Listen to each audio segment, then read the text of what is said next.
What we're going to do today is we're going to give a psychological analysis of what it means to be an Israeli, what it means to be a Jewish person, what it means to be a Palestinian, what it means to be a Palestinian Christian, Palestinian Muslim, or what have you.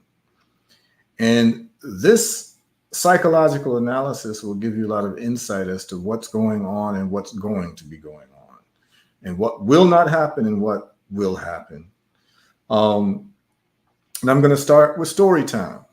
And then we're going to bring our brother Jalani on. He's in the waiting room.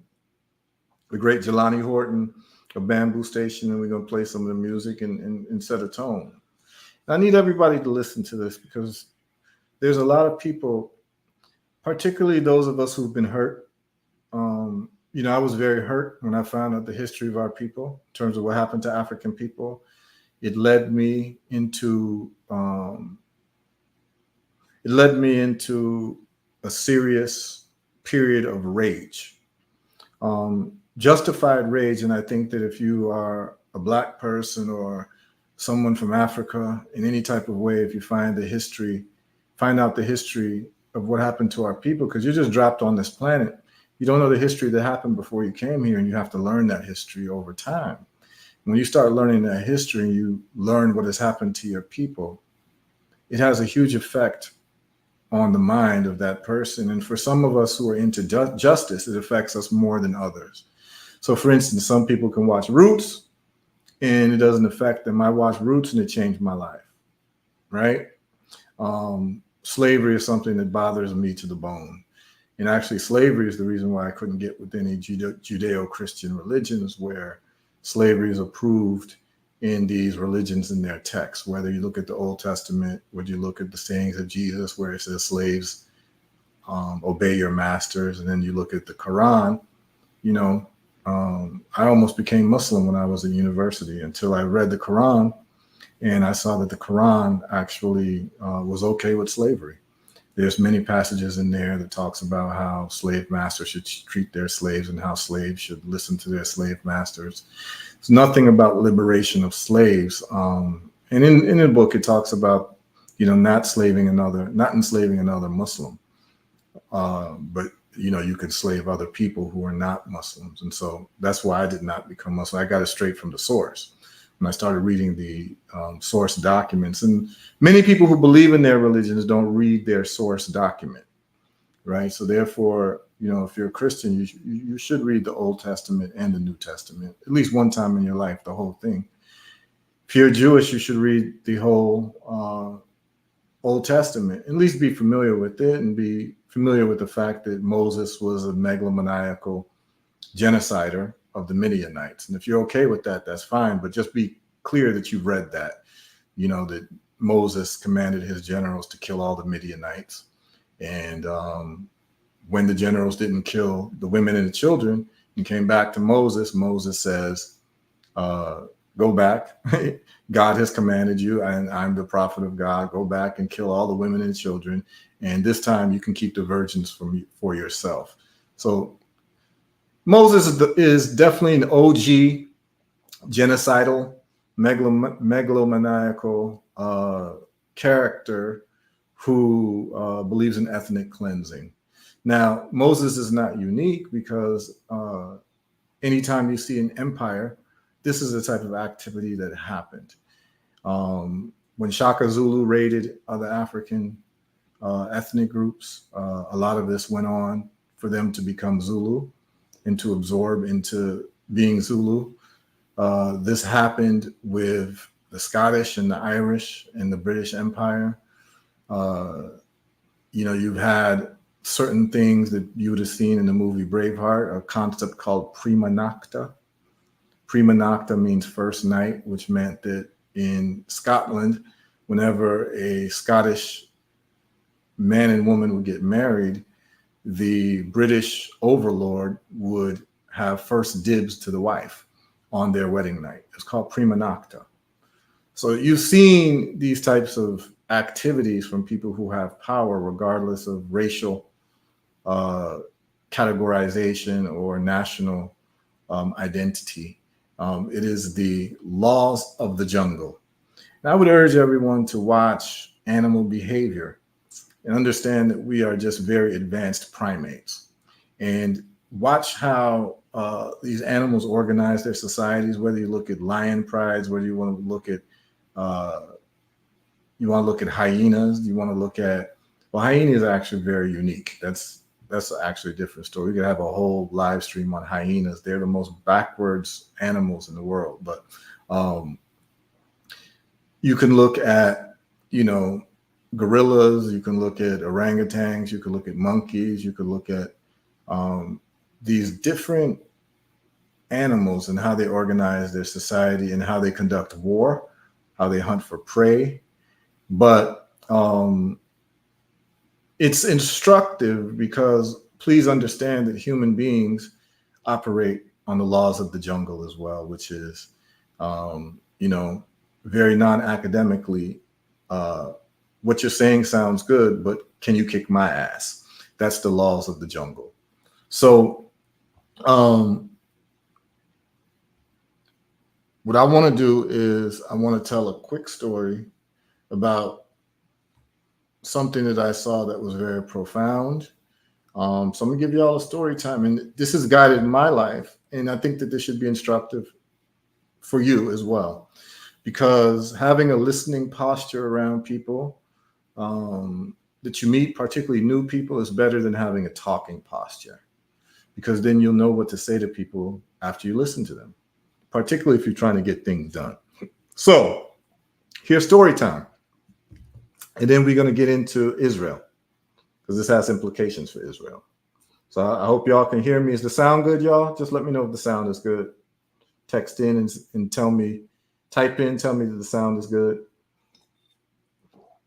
I'm going to put in the links in Facebook and YouTube. All right.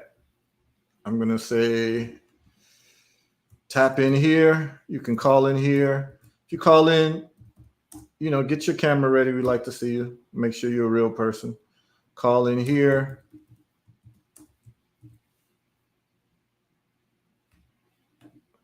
I just put that there, and it should show up on YouTube. I will make it available on YouTube as a pinned comment. And let us get this show started.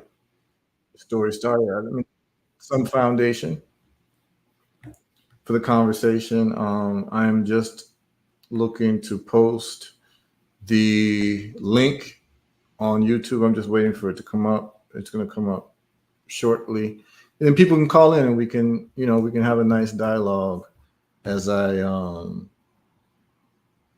delve into this topic, man. And it's a very important topic, man. Here's why it's important. We're living in a world where people aren't really taking things as seriously as things should be taken. And in other words, we are on the brink of possible thermonuclear war with different parties.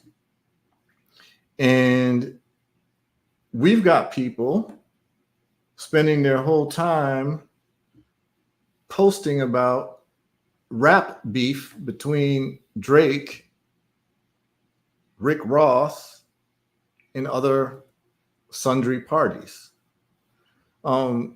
It's quite amazing to me that, bombs are dropping in a land that a lot of people find to be the Holy Land, these three major religions, and people are not even paying attention. And they're more interested in what Drake has to say about Kendrick Lamar. This is the type of world that we're living in. And I guess it must be nice not to have to think about these things. It's actually kind of fascinating. I'm just putting call in here, and I'm just putting that there on Facebook.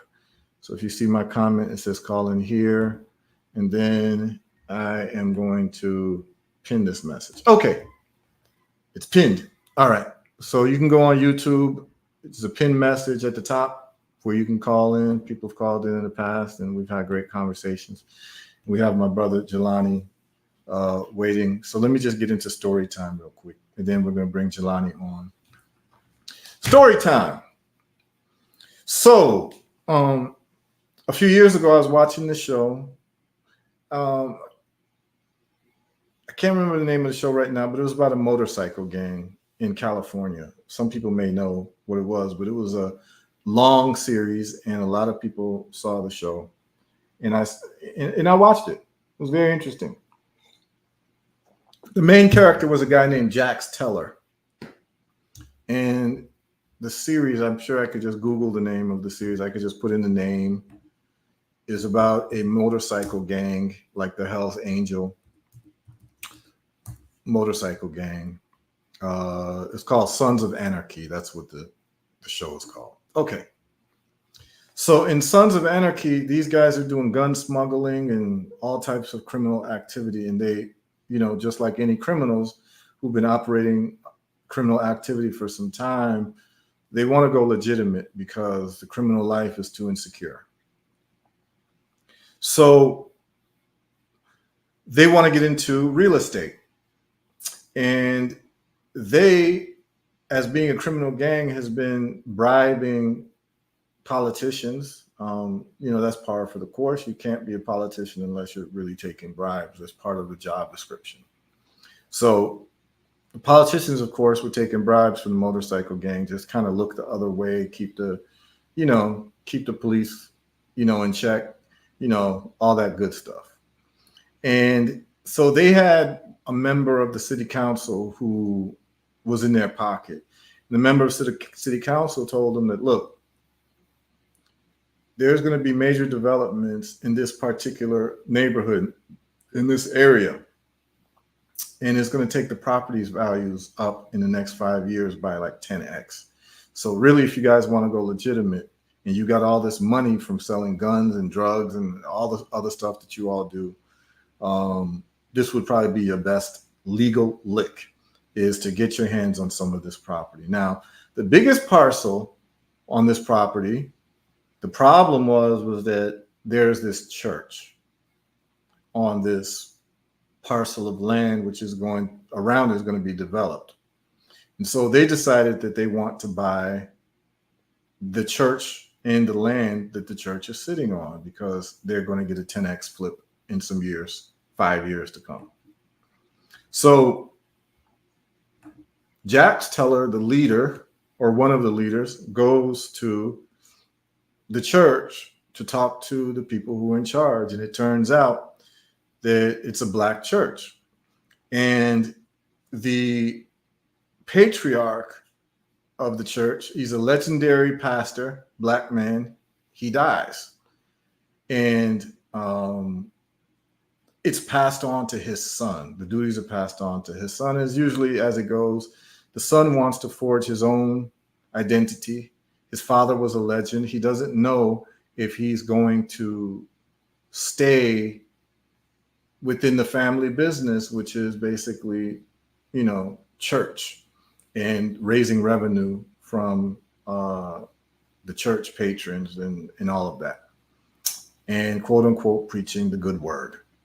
He wants to do other things, but he knows that he has a responsibility to carry on the family name and the family tradition. And his father would have wanted him to do it. His father wouldn't have wanted him to sell the church. So he's conflicted. He's very conflicted. He doesn't know what he's going to do. He wants his own life, but he also has a sense of responsibility, and he's being pulled in different directions. Jax Teller goes to meet the son, the would-be new enthroned leader of this church, the crown prince, so to speak, who's now become the king of this church. He's a young guy, maybe 35, 36. So Jax Teller meets the guy, and the guy's talking about the situation at hand. He says, listen, I know you folks love to just swoop in like vultures. And he's just basically talking about white folks. He's like, any weakness that you see or any land that, our people have, and we've had to fight for land, the whole, black people not being able to own land during slavery and all of that. And so it's like, he's saying, I don't want to sell the land, and particularly not to some white boys I don't know. And, it's very opportunistic for you all to come like the week after my father died, right? And so the guy Jax is like listening to him. And the young black guy, the crown prince of the church, starts kind of liking Jax, because Jax isn't trying to really fight with him or convince him, or he's asking him like, like, what made your father so legendary? He's like showing an interest to some degree, and it's authentic. And so he says, come back tomorrow, I'll think about it. And so Jax comes back tomorrow, and Jax says, listen, we're willing to double our offer that I gave you yesterday for the land. And he starts really thinking, the crown prince, and he says, okay, here's the problem. And he spills his guts to Jax about his dilemma of giving up what his father worked for, but the money would be nice for the family and he wouldn't be burdened with it. And even if he later wanted to do the whole religious faster thing, he'd want to be able to do it on his own and not in the shadow of his father. His father was such a legend that even doing it in that building would cast a huge shadow on him. And he doesn't even know if he should be preaching, because he feels like he's more worldly. He wants to experience other things. He grew up in a religious household, but he always wanted to have some type of freedom. So his father dying was like a curse for him, but it was also kind of a blessing, and he hated to say it, right? But he's telling Jax all of this. And then at some point he catches himself and he has a moment of self-awareness, and he says, and he realizes he's telling this guy he just met yesterday all of this information about himself. And it strikes him that he doesn't even know what religion Jax is, or if Jax believes in God, right? Because that's another issue, is like, if I sell this land, am I selling this land to a heathen?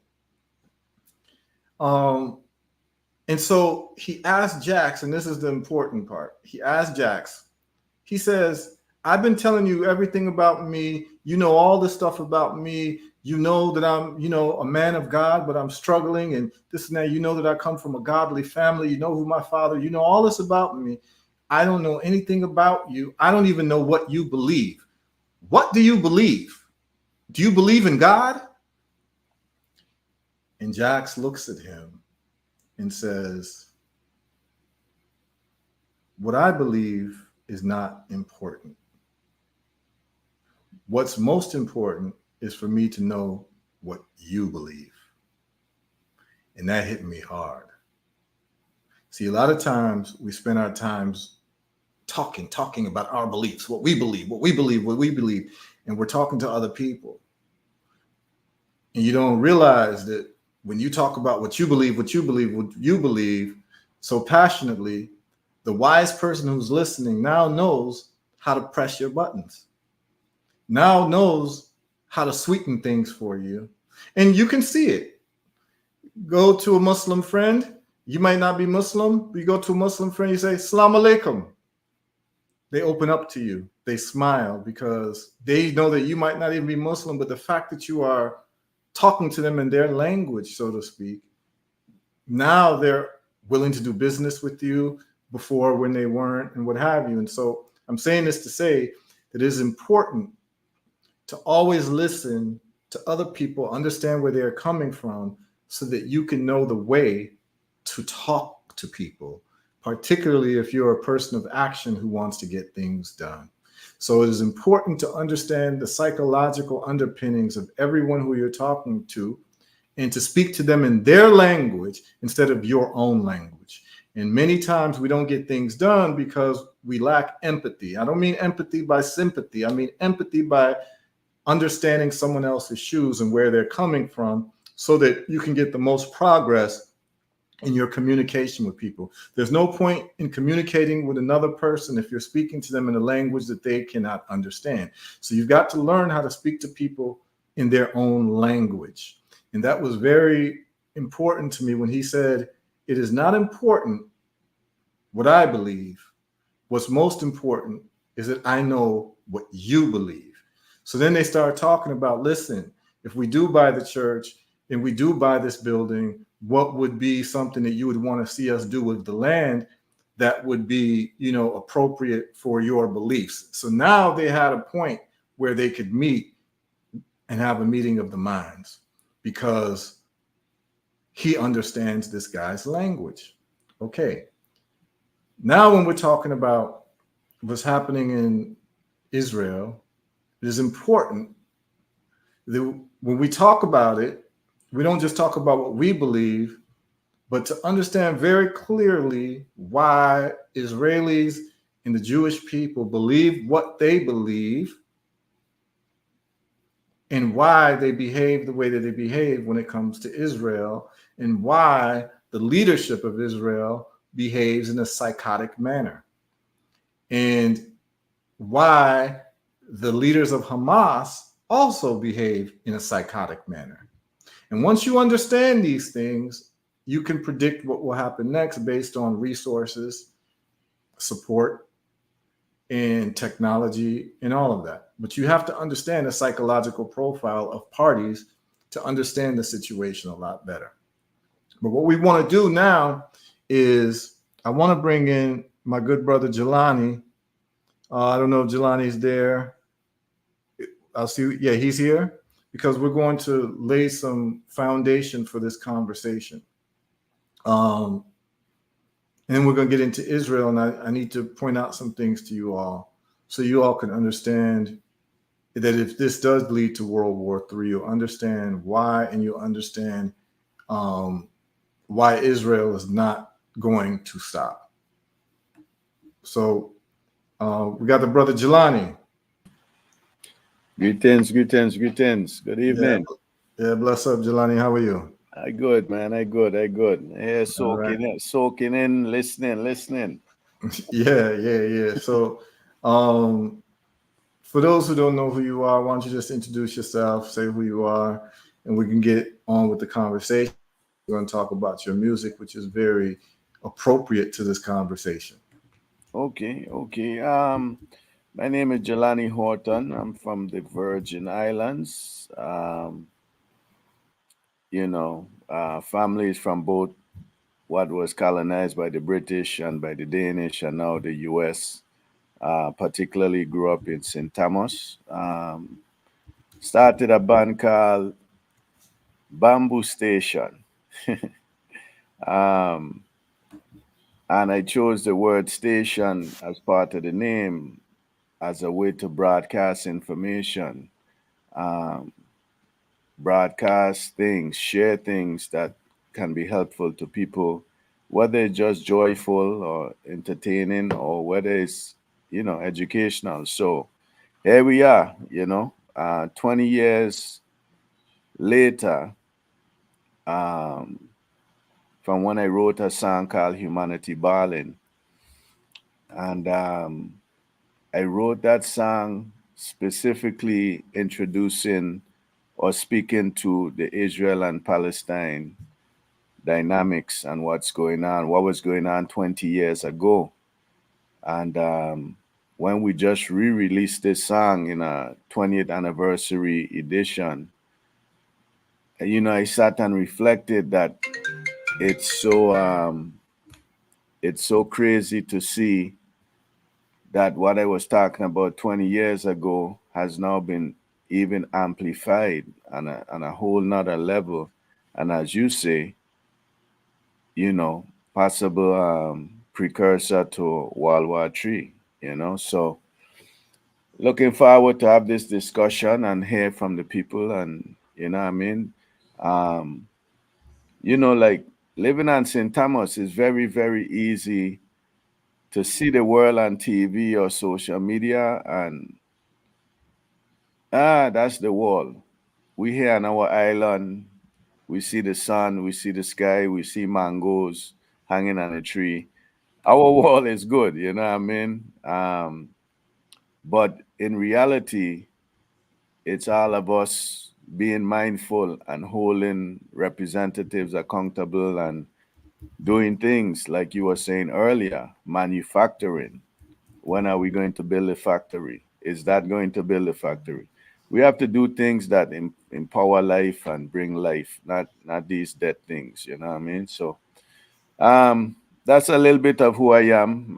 Family mediator, a teacher, on a high school level, teaching social studies, still doing music, still singing, getting ready to start performing again, and re-releasing new music and different things like that, you know. And it's always when I have something to say. I don't write songs to entertain. I write songs based on my inspiration to say something, you know. So yeah, so that's a little bit about me, you know. All right. Okay. Cool. So, um, what I want to do is I want to play for the people the song that you wrote, and what he wrote was 20 years ago. This song, and we see a repeat because what we're going to get into is we're going to get into why you keep seeing a repeat of this because of the psychology of the people who run Israel and the psychology of a thing called Zionism.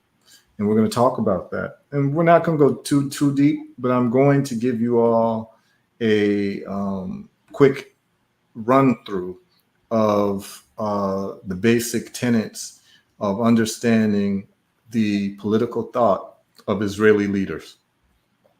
And again, let's be clear that not everybody who's Jewish agrees with what Israel has done, but the people who do agree tend to feel that if you do criticize Israel, you are criticizing all Jews, and then they want to call you anti-Semitic. Um, I can talk about whatever I can talk about because I'm uncancelable. I'm not one of these people who can be canceled. I'm a made man. I made myself. Need anyone's job. I have different ways that I make money that have nothing to do with other people or bosses. So I'm able to speak very freely on these topics and with the risk or without the risk of being labeled any of these useless labels that end up meaning nothing after a while. So what I want to do is I want to get into sharing the song Humanity Bawlin. Please understand that um, the story of tragedy, the story of jungle rule is the human story, and that it will never change until people kind of take certain things to heart and understand what the jungle is really about. And if you are not prepared to defend yourself in the jungle, you will be subject to being defeated by elements inside of the jungle who are prepared. And this is the story of human beings. This is the story of all life. You can go to Amazon rainforest. It's basically a cyclical cases of species murder that's going on as part of the cycle of life. And we are part of it. And we as human beings have not been exempted from jungle politics. Okay. We have not evolved past that where we mark our territory. We say, don't cross that line. And if you do, we have to defend it and what have you. And it's been going on with all groups. So let's not, those who into Pan-Africanism, let's not give a false sense of history that as if there were no empires in Africa and there were no burning of villages by strong African leaders who would then create empires. These stories have existed, and there have been victims in Asia. There have been victims in Australia. There are victims in the Caribbean. Those who saw the movie Apocalypto is actually quite accurate, where you had the Aztecs raining terror on other native groups. And then as they're running and chasing each other, they stop at a cliff and then they see a Spanish boat coming that's coming to put a foot on all of their necks. Right? So these things happen, and we need to understand the historical cycle, and we need to understand what drives these activities and how human beings have not yet conquered this weakness of our spirits. And Israel is actually not quite different than most countries that have taken over land that people have already lived in. And we're going to talk about it. So, we really going to talk about it, because I'm going to ask the listeners some questions who, most of the people watching here are definitely disgusted with what Israel has done, rightfully so, because it hits home. But we're going to talk about it, and I'm going to ask y'all some questions. And then you're going to have to look at yourself in the mirror. So because the whole point of this conversation is to get a psychological understanding of these things, not to take any one side per se, but to have a psychological understanding based on what the other people believe and why they believe it. And then once you understand that, you're able to predict behavior.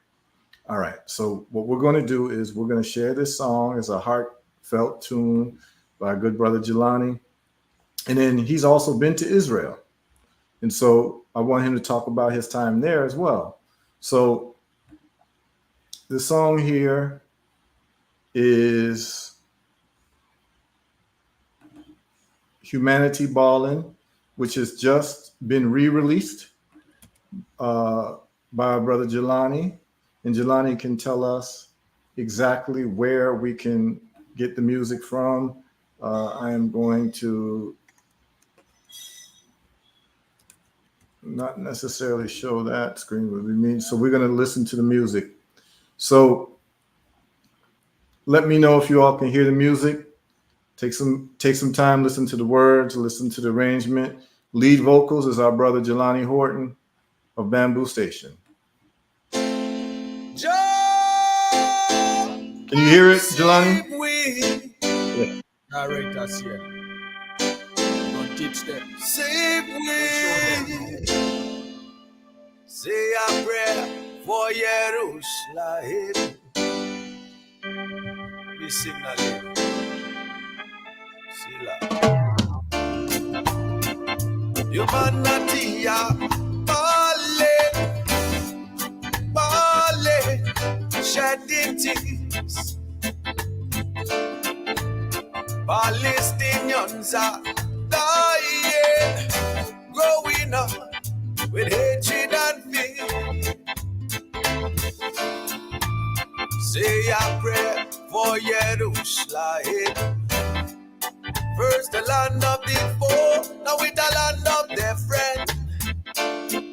But every time I look around, there's hatred and bombing in this dominion. Humanity, Bawlin, shedding tears. Israelis are dying, growing up with hatred and fear. Say a prayer for Israel. Some say it's the Arabs' turn to be the victims. But what about the human state? Which man will be the first to love and get rid of it? Humanity, Bawlin, shedding tears. And God's people dying, growing up with hatred and fear. Say a prayer for the Indian them, cause a Hindu Indian fighting Indian Muslim. And along with Pakistan, them play nuclear games. Wrong with this man playing in these ungodly games. Humanity are falling, falling, shedding tears. And God's people dying, dying in despair. More than 70% of the world's AIDS population. One continent. More than 70% of the world's AIDS population. Africans. They're eliminating several generations of our race, our people, from up the land. Impacting the future leadership of the richest continent here on earth, the motherland. You hear me? 1.1 million, 2.1 million, 2.7 million, Nigeria, 3 million Ethiopians, 1.5 million, Zimbabwe, 1.3 million, Tanzania, 4 million South Africans, dying across the land. Yeah, we're dying across the land. You hear me? You hear me? Humanity are balling, balling, shedding tears. Smile Israel. Yeah, man, Jalani. Give thanks for such a beautiful song, man. Yeah. Talk about that. Talk about you going to Israel, why you went to Israel, your relationship. I know you have relationships with people who are, Black folks in America who became Hebrew Israelites and went over to Dimona and lived there. Could you talk about that a little bit? And then we'll get into some of the background of Israel. Okay, cool. So in 2005, one of my brothers, Samal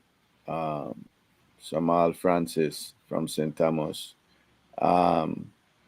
he had become a member of the African Hebrew Israelites led by Brother Ben Ami. For those who might not know, Brother Ben Ami was out of Chicago.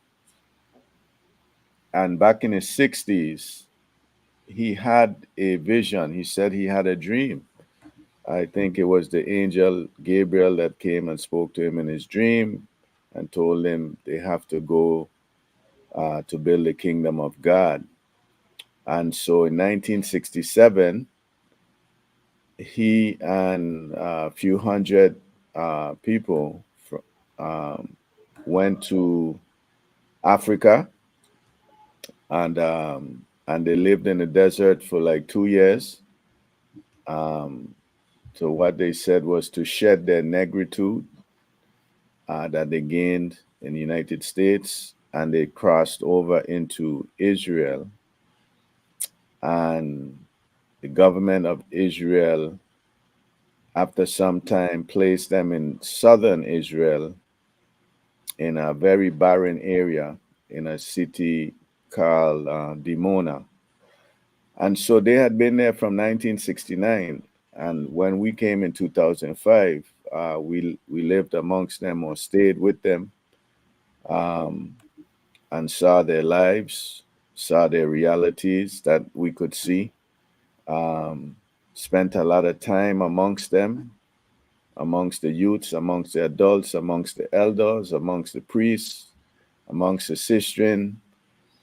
And me, I talk to people I want to know. I want to, because most of them were born in the United States. And so to be in an entirely different country, living to build the kingdom of God is very profound. That's commitment, that's sacrifice, So my brother invited me to have Bambu Station come and perform at the Passover festival, and which we did. We got to, spend a little bit of time with Brother Ben and me, um, you know, and to lead a mass of people, to lead a movement, to lead a belief, and put it into action to build what they ended up calling it the oasis in the desert, because they became experts at a bunch of different things. Um, we also went around Israel, played, performed at a kibbutz and in clubs in Tel Aviv. We went into some of the Palestinian areas. Um, and we went all around the country, really and truly. The Live Sea, which people call the Dead Sea, Mount Ararat, places where supposedly Jesus walked, Mount Zion, the Wailing Wall. We go amongst the people. We even went and met with Ethiopian monks who lived in the heart of Jerusalem, guarding the area where they said Jesus laid after being crucified and stuff like that. So we went there to perform from the invitation from my brother, and in doing so, we were able to connect with people outside of the African Hebrew Israelite community and get to see how people live and different things. You know what I mean? Had some profound moments at some concerts because I brought up the Palestinian live on stage. You know what I mean? I talked about it, you know, talked to people after the show and different things. So got a lot of perspective. So that was 2005, which is coming up on 20 years ago in June, you know. Any Okay. any question about the trip? Yeah, I think some people were asking about what you saw in terms of the status of the black folks in Israel, in terms Ah, of the okay. Ethiopians. In 2005, the government of Israel did not accept the African Hebrew Israelites as citizens of Israel, You're talking about the ones from America, the ones from America. right? So from 1969 to when we were there to 2005, now, even though anyone of the Jewish faith or, supposedly can go back to that land and just be accepted in, you know, um, but they were not. It was a few years after. I don't know exactly what year. It was a few years after, maybe 2007, 8, 9. Um, the government, and they were marching in the streets in Israel, um, doing their own protest march about their rights to be citizens of Israel and things like that. And so they were finally accepted as citizens under the condition that their children must serve in the military, like all the citizens are required to do. So, they in Dimona, they were very well respected because they came to a downtrodden area and lifted it up. They brought commerce. They built the village that this the broken down homes that they put them in. They built them up, and it was a thriving village. You know what I mean? They had businesses, a community, school. They were a positive impact on the area or the town of Dimona. Um, but they, for decades, were um, discriminated against also, Mm-hmm. uh, and from 69 to 2005, a lot of them were born in Israel, you know. Mm-hmm. So it was a very hard trot for that community, very hard trot. Yeah. Right. So let's talk about Israel, the Israel that they came into, and what that's all about. And at any point, Jelani, just ask any questions or make any commentary or anything as we get into this, Mm. because it's good to have this conversation for people to understand what's happening in the world around them that may have implications for all of us in the future. So, um, my background is that I went to school with people who I later would find out that they were Jewish. I knew nothing about the separation between Jewish people, Christian people. Um, I came to America from Africa as a young child, 3 years old. And my parents sent me to a school when I reached around 10 years old called University of Chicago Laboratory Schools. And at University of Chicago Laboratory Schools, it's a private school, and most of the children who go there, their parents are doctors, lawyers, engineers, politicians. It's an expensive private school that my father sent me to. And when I went, it turns out that many of my teachers were Jewish, and many of my classmates were Jewish. And so I never knew that they were distinct from, let's just say, white folks that I saw who were Christian. As a matter of fact, to this day, jokingly, I call them Old Testament white folks as opposed to New Testament white folks. Right? That's the distinction that I make, because I wasn't able to tell the difference from them visually of who was Jewish and who wasn't. Come to find out that they had different traditions than the white Christians, right? That they didn't believe in Christmas, they didn't believe in Easter.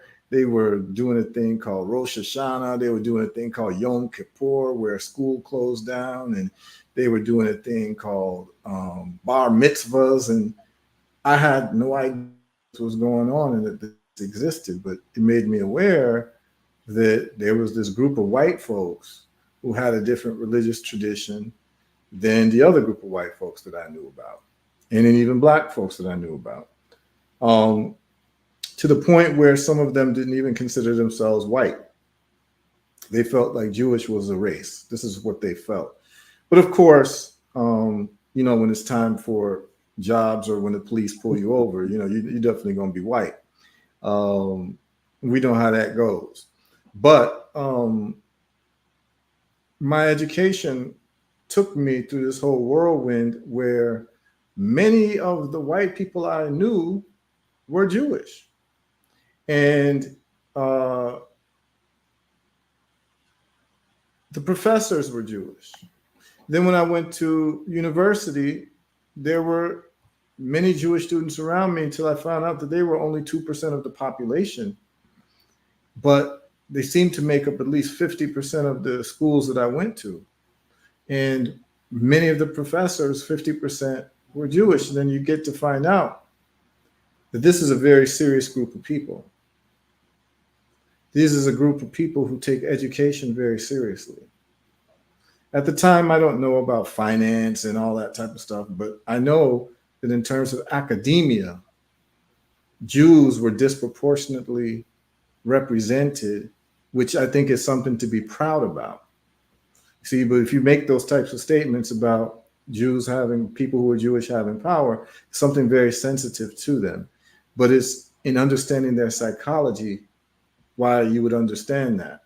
Mm-hmm. To me and to our people, it would be a privilege and an honor to be called a very powerful people. Mm-hmm. It would be a privilege and an honor to be called the top bankers in the world. It would be a privilege and an honor to be called, disproportionately represented in the halls of power. Mm-hmm. That would be great if that's the designation that we received as Black people of African descent. But our psychological needs are different than their psychological needs. Mm-hmm. And what we have to understand is that they have a long history. And what I mean by they, let's be clear. So as far as Jewish people go, there are essentially three sects of Jewish people. And I don't mean sex in terms of religious sex. I mean ethnic sets of these people. So the ones that we would know about in terms of the African world are the people that they call Falashas, or they call Beta Israel. And these Falasha is actually a derogatory term that means stranger. But that is the Ethiopian Jews who held on to Jewish customs and Jewish traditions in Ethiopia when Ethiopia was being Christianized and even Islamicized to a large degree. So they have been a minority. And in just about every country that they've been, and this is not just the Falashas, but people who identify themselves as Jewish, they've always been a stark minority. So the other sect of Jews that you would have is what you call the Sephardic Jews. So the Sephardic Jews are the Arab Jews. These are Jews who are Arab. They're Arab, but they're Jewish. So you can have Arabs who are Christian, and you can have Arabs who are Muslim. Most people in America know Arabs to be Muslims, but there are Arab Jews and there are Arab Christians. Okay. Now, you have the group that I went to school with, that I was aware of. They call themselves the Ashkenazi Jews. The Ashkenazi Jews are the Jews of Europe. Many people trace their heritage back to the Khazar kingdom, which was a kingdom that was around in the Caucasus Mountains area. And they say that these people either brought Christianity from Arab states and blended in with the European population, or they were converted or what have you. Whatever the case, these are people who identify themselves as Jewish in a minority spread out through European kingdoms and European states. And they play different roles in the history and the development of these European kingdoms, always being a minority. And within their history is a very rich history of being considered persona non grata, which means unwelcome people in Europe, where you've had many incidences of them being kicked out. And what I mean by kicked out is like literally expelled from countries with nothing but the shirts on their backs. And there is a large history of this in terms of objective world history and subjective history of the Jews. So imagine as a Jewish child, because they do supplementary education. They do regular school that we all go to, but then they do Jewish education that they have in their synagogues, and they have special schools to teach Jewish history. They do this independently. They don't ask for it to be on the curriculum. They don't care whether it's part of the school board's policies. They just build their own schools and teach their own people everything. And we could do a lot by learning from this group of people. Okay. Now, this much maligned group of people have this history, and I want to share this with people so that people can understand this. And we're talking about the Ashkenazis in particular, and in the groups of also the Sephardic Jews as well. But let me share this. And a lot of people are not aware of this, because this history and the knowledge of this history, if you were born and your parents identify as Jewish, whether you were white, Arab, or Ethiopian, this becomes a shared history that creates an identity. So what I'm doing right now is I'm about to share with you all a complete list. I'm going to share this on the screen. Okay, everyone can see it. Yeah. List of the 1,030 Jewish expulsions in human history. There have been reported 1,030 times that Jews were expelled from countries. And this is on rents.com. And they start with 1200 BC Egypt. Okay? And it goes all the way, and it talks about who the kings were. It talks about the dates that they were expelled, and it gives you the source material. And so we can just do a quick scroll through, and what I will do is I will make that page large for everyone to see. So we're talking, Egypt, Persia, okay, Samaria, that's like Sumer region, Babylon, Judah, Persia, Rome, Cyprus, Greece, Jerusalem, Syria, Palestine, Alexandria, Egypt, Gaul, which is France. This is 12 BC. Okay? Palestine again, 4 BC, 3 BC, 5 BC, Jews expelled. Rome, Italy, 19 AD, Babylonia, Armenia, some countries I never even heard of. Then you see Sicily, you see Syria again, Egypt again. And we haven't even gotten into modern times. This is Rome, Italy. This is 44 AD, and you're talking about Greece and Greco-Syrian cities. And it just goes on. Go to the 1400s. Let me see if that's there. Yes. So as you see, we're looking at all these different expulsions of this group of people that identify themselves as Jewish or Hebrews. And when we go to the 1400s, you start seeing a thing called the Spanish Inquisition. So you see all of this in Spain. You see Italy and Spain. So you see Germany. This is 1300s, by the way. Italy. Germany, they have an expulsion and extermination that happens to them in 1328. And a lot of it has to do with them being blamed for the death of Jesus. Right? So those who are virulently Christians are looking at them as the odd man out and can't understand why they can't accept Jesus as their savior, because they do not, right? They're still waiting on their Messiah, and that is seen as an insult to many people who are Orthodox Christians and believe in Christianity and the state being Christian. One of the key moments would be the Spanish Inquisition, where you have the Christian kings and queens under Isabella and Ferdinand, the Catholic king and queen who took over the Moors, where there's a fight against Christianity and Islam at that time. They take over and they start killing everybody who ain't following the Christian idea. And so Jews were killed very seriously during the Spanish Inquisition as well. And you see some at 1336, right? You see in Germany, you see in Italy, you see in Switzerland, you see in Spain, right? Where they're completely expelled. What I mean by expelled, like you don't even get your bags, just you got to go. So at any moment, the Jews are very aware that they could have to pack up and leave.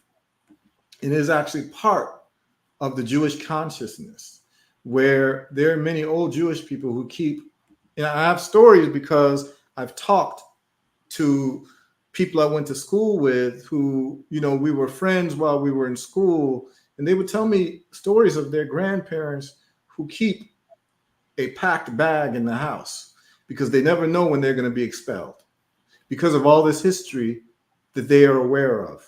So when we get to the 1400s, Jalani, I mean, look at all this.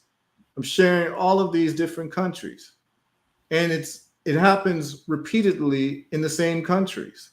So you have Seville, Spain, Aragon, Spain, Carmona, Spain, Castile, Spain. Aragon again, 1391. Expelled and exterminated. Expelled and exterminated. These are all 1391 Spain. Okay, then you have Italy. And we get into the 1400s. Enough expulsions in Italy, enough expulsions in Germany. I mean, it doesn't stop. You're seeing them being expelled so many times in different places, different cities, and then they're allowed to return based on different kings, and then they get expelled again, right? So you see 1400s, Moravia, Bohemia, Switzerland, Lanciano, Italy, Switzerland, Palestine again, expulsions, because that area has been under rule of different types of religion. You might have had Muslims rule during that time in terms of Jerusalem. You might have Christians rule. You have the Crusades where the Christians are fighting against the Muslims, and the Jews are the minorities there. And depending on who's ruling, they get kicked out. Okay? And so this is a chronicle of all their expulsions.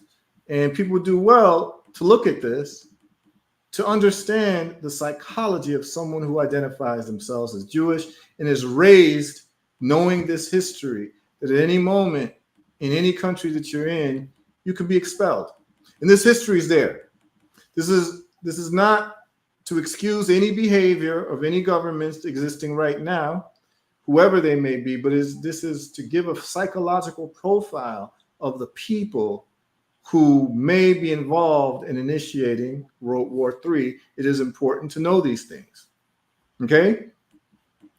We keep going. 1454. Keep going, Jalani. You have a question or something to say? No. This is the first I've seen such a list, a compilation of information like this.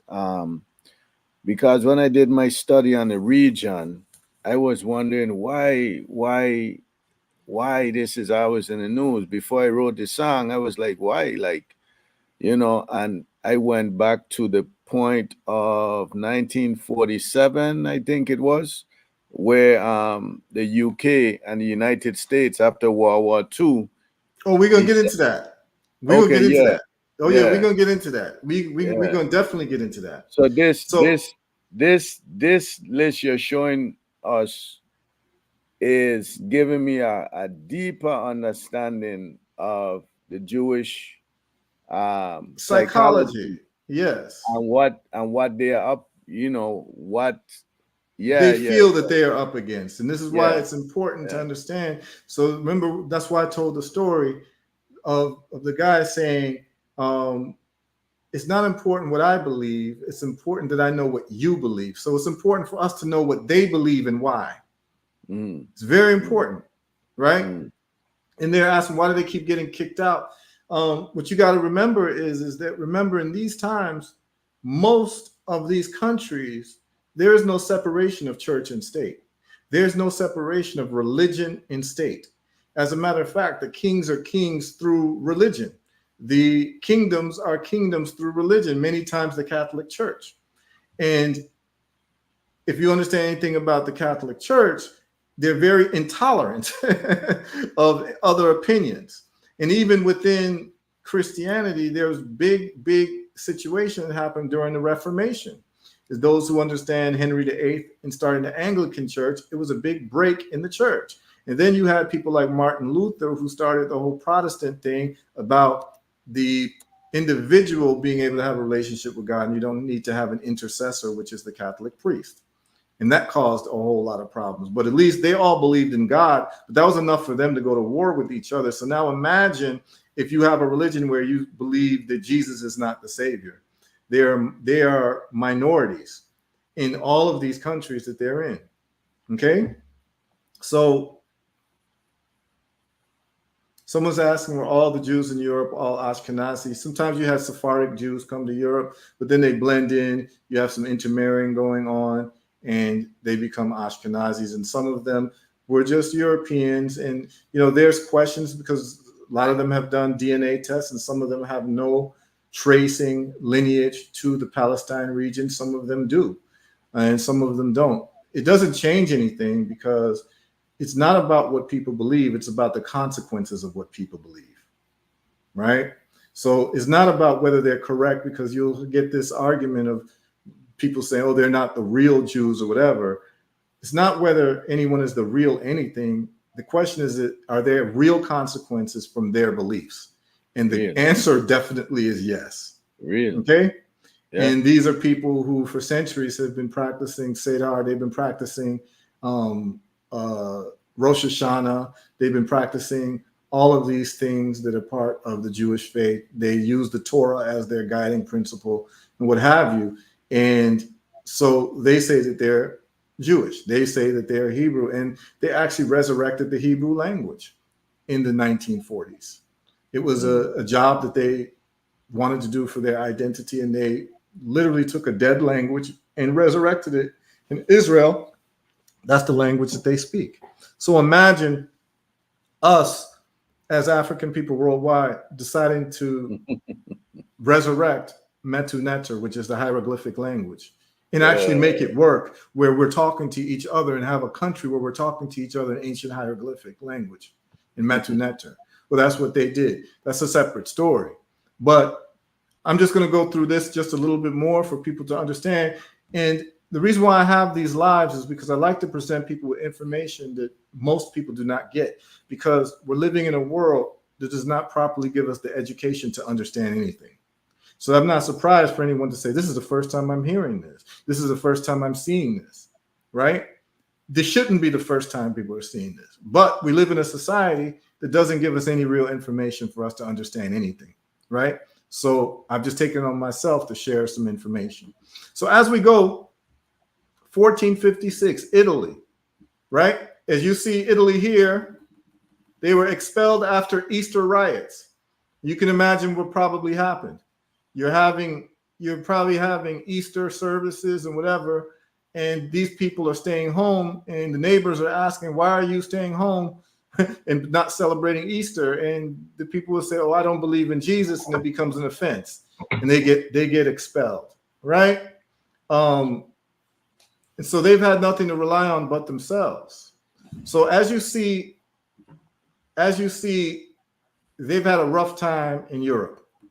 All of these expulsions, the majority are in Europe.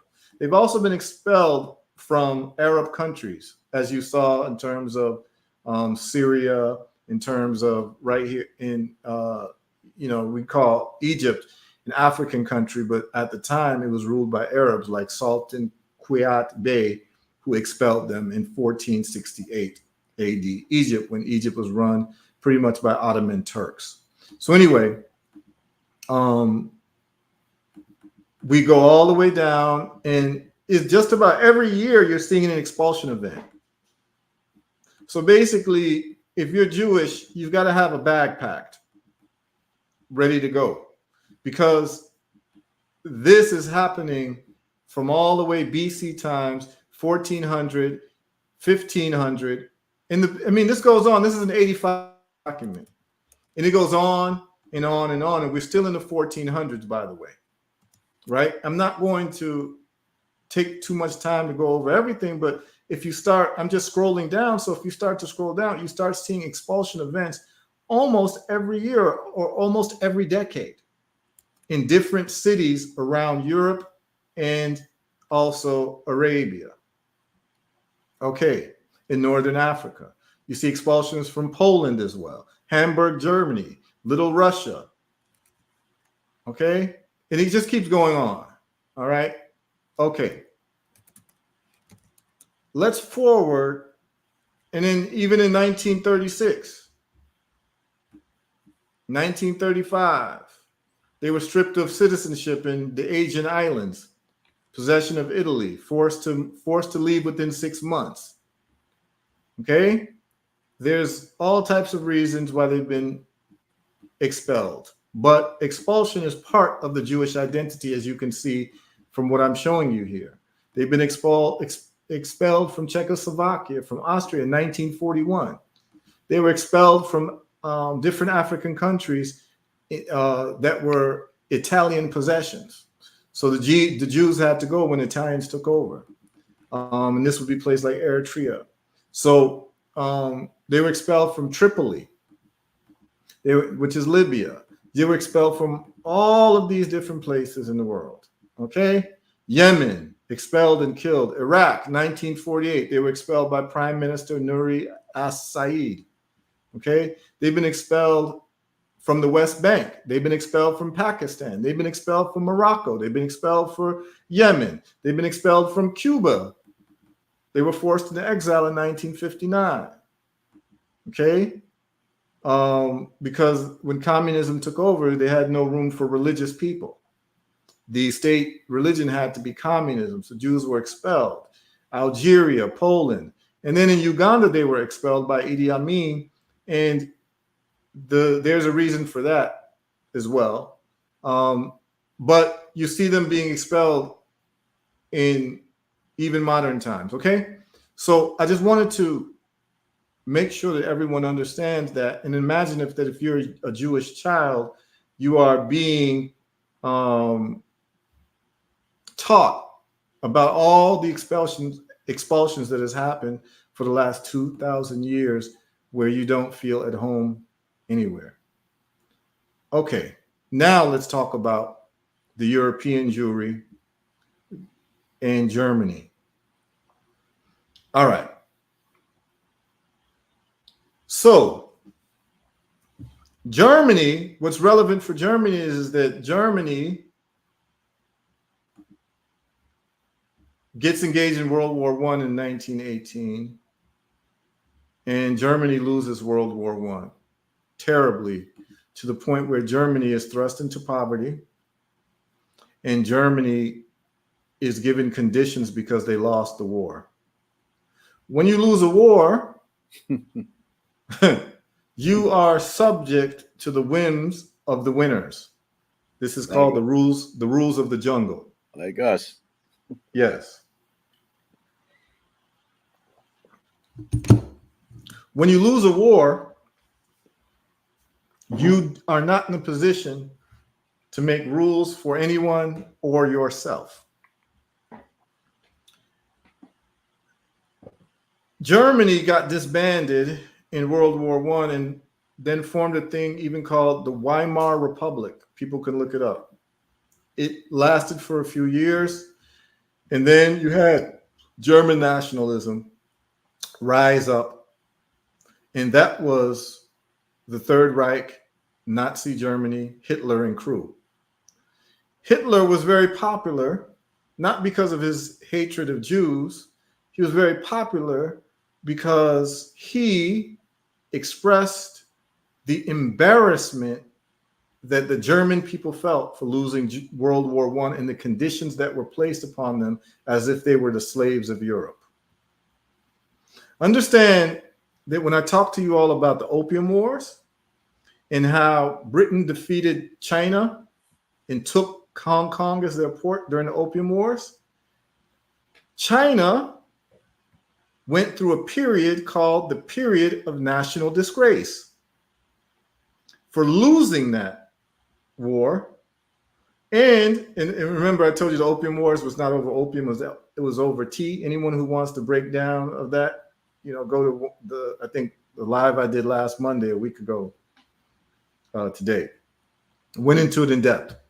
But what happened was, yes, the Weimar Republic. So what happened was that the Chinese said, we were defeated in our own land because the British had superior naval warfare equipment and technology. And we will never get caught flat-footed again. And this is the period of national embarrassment or disgrace. It is part of the Chinese history, and the Chinese never forgot losing. They also never forgot what the Japanese did to them. Mm-hmm.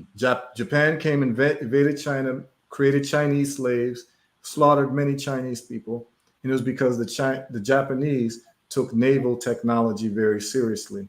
And what you find is that many island nations tend to have superior navies because they have to be able to do trade, because they are basically isolated.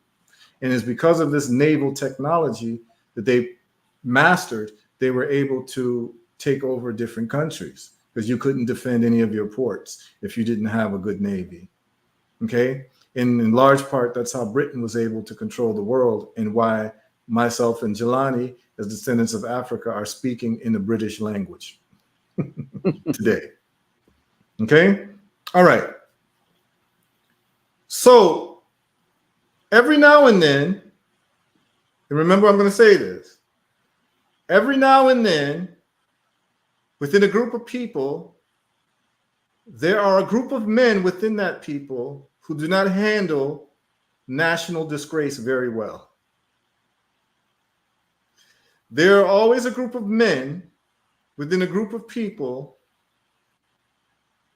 who cannot stomach the defeat by others and will never forget what has happened to their people in the subjugation and the pain and the suffering and the embarrassment and humiliation of losing a war and the conditions that are foisted upon you for losing that war. Well, Mao Zedong was a person like that. And that's why they started the Cultural Revolution and decided later that they were going to focus on being manufacturers for the world because they need to be able to manufacture their own boats, their own warfare equipment, and all of that so that they can never be taken advantage of again in terms of the opium wars. Okay? This is how nations are built, with patriotic men who cannot stomach being defeated and the humiliation that comes with defeat. It's a small population of men who take this upon themselves as their life's mission to undo the injustices that their people have faced in the past by any means necessary. Malcolm X is one of those guys. We have those people in our history. Samari Touré is one of those guys out of Guinea. You could talk about Queen Nzinga to an extent. You can talk about some of the pharaohs of the 18th dynasty. I believe Amhos II or Amhos I, who took Egypt back from the Hyksos. These are people, the people like Shabaka Taharka from the 25th dynasty. These are people who don't forget and have a long memory, even though their people may have a short-term memory. Does that sound familiar, Jalani? Right? It turns out that Adolf Hitler is one of these types of men who did not take Germany being disrespected and being ridiculed by losing World War I. He did not take it well. And that's what the rise of the Nazi Party was about. That if World War I would have never happened, the Nazi Party would have never gotten power. Because the Nazi Party was really based upon rebuilding the glory of the Germanic Empire, of a people who lost World War I. That's why it was called the Third Reich, the Third Reign. We are about to start a kingdom. We're about to start an empire. And guess what? You all trampled on us in World War I. Now we're going to have what is called the revenge tour. You watching basketball? No, I'm not watching basketball. It's called the revenge tour. Okay, no. One of the sisters had a revenge tour that, so that was a popular trending theme, Oh, okay. Now I didn't know. I wasn't aware. So in this thing called the revenge tour, the Nazis decide that they're going to take science and technology and manufacturing, industrialization very seriously. And so the Nazis end up, which is called the National Socialist Party, right? Because the nationalism of the German identity, and gave them stories which they could be proud of, to the point where it says that forget everybody else, you are the master race. You see how these things happen? Mm-hmm. When you're doing a revenge tour and you have to now build the confidence of your people. They see that there's a tradition of being German, and everyone in Germany who is not part of that tradition, which is Christianity and German folklore and German heroes and German this and German that, and the overemphasization of German identity to build the confidence back in a broken people, anyone who doesn't fit into that is an enemy of the state, and the Jews get caught up in that. The gypsies get caught up in that. The gypsies are a people who have lineages traced back to Egypt and northern Africa, who are nomadic people throughout different parts of Europe, and they're called gypsies. And they don't adhere to any majority European culture because they have their own that they traveled with, much like the Jews. And so they were seen as outcasts, and these are not people who are supposed to be allowed to thrive in a society where you're trying to build a homogeneous national identity. You see that? And so now the Jews once again become persona non grata. Okay? And there are concentration camps, not just for Jews, but also Black folks were part of the concentration camp because there were Black folks from colonies in Africa, particularly Namibia, who were taken over to a place called Sudetenland, which is a part of Germany, and they were also killed off too. And some of these Black folks had offsprings with German people, so they have mixed children. They were killed off too by the Third Reich because they wanted to promote the purity of the German race because of the humiliation that they had, and they want to build up these people's confidence. Well, it turns out that the Germans are, as far as the Europeans go, the Germans are pretty much the intellectuals of Europe.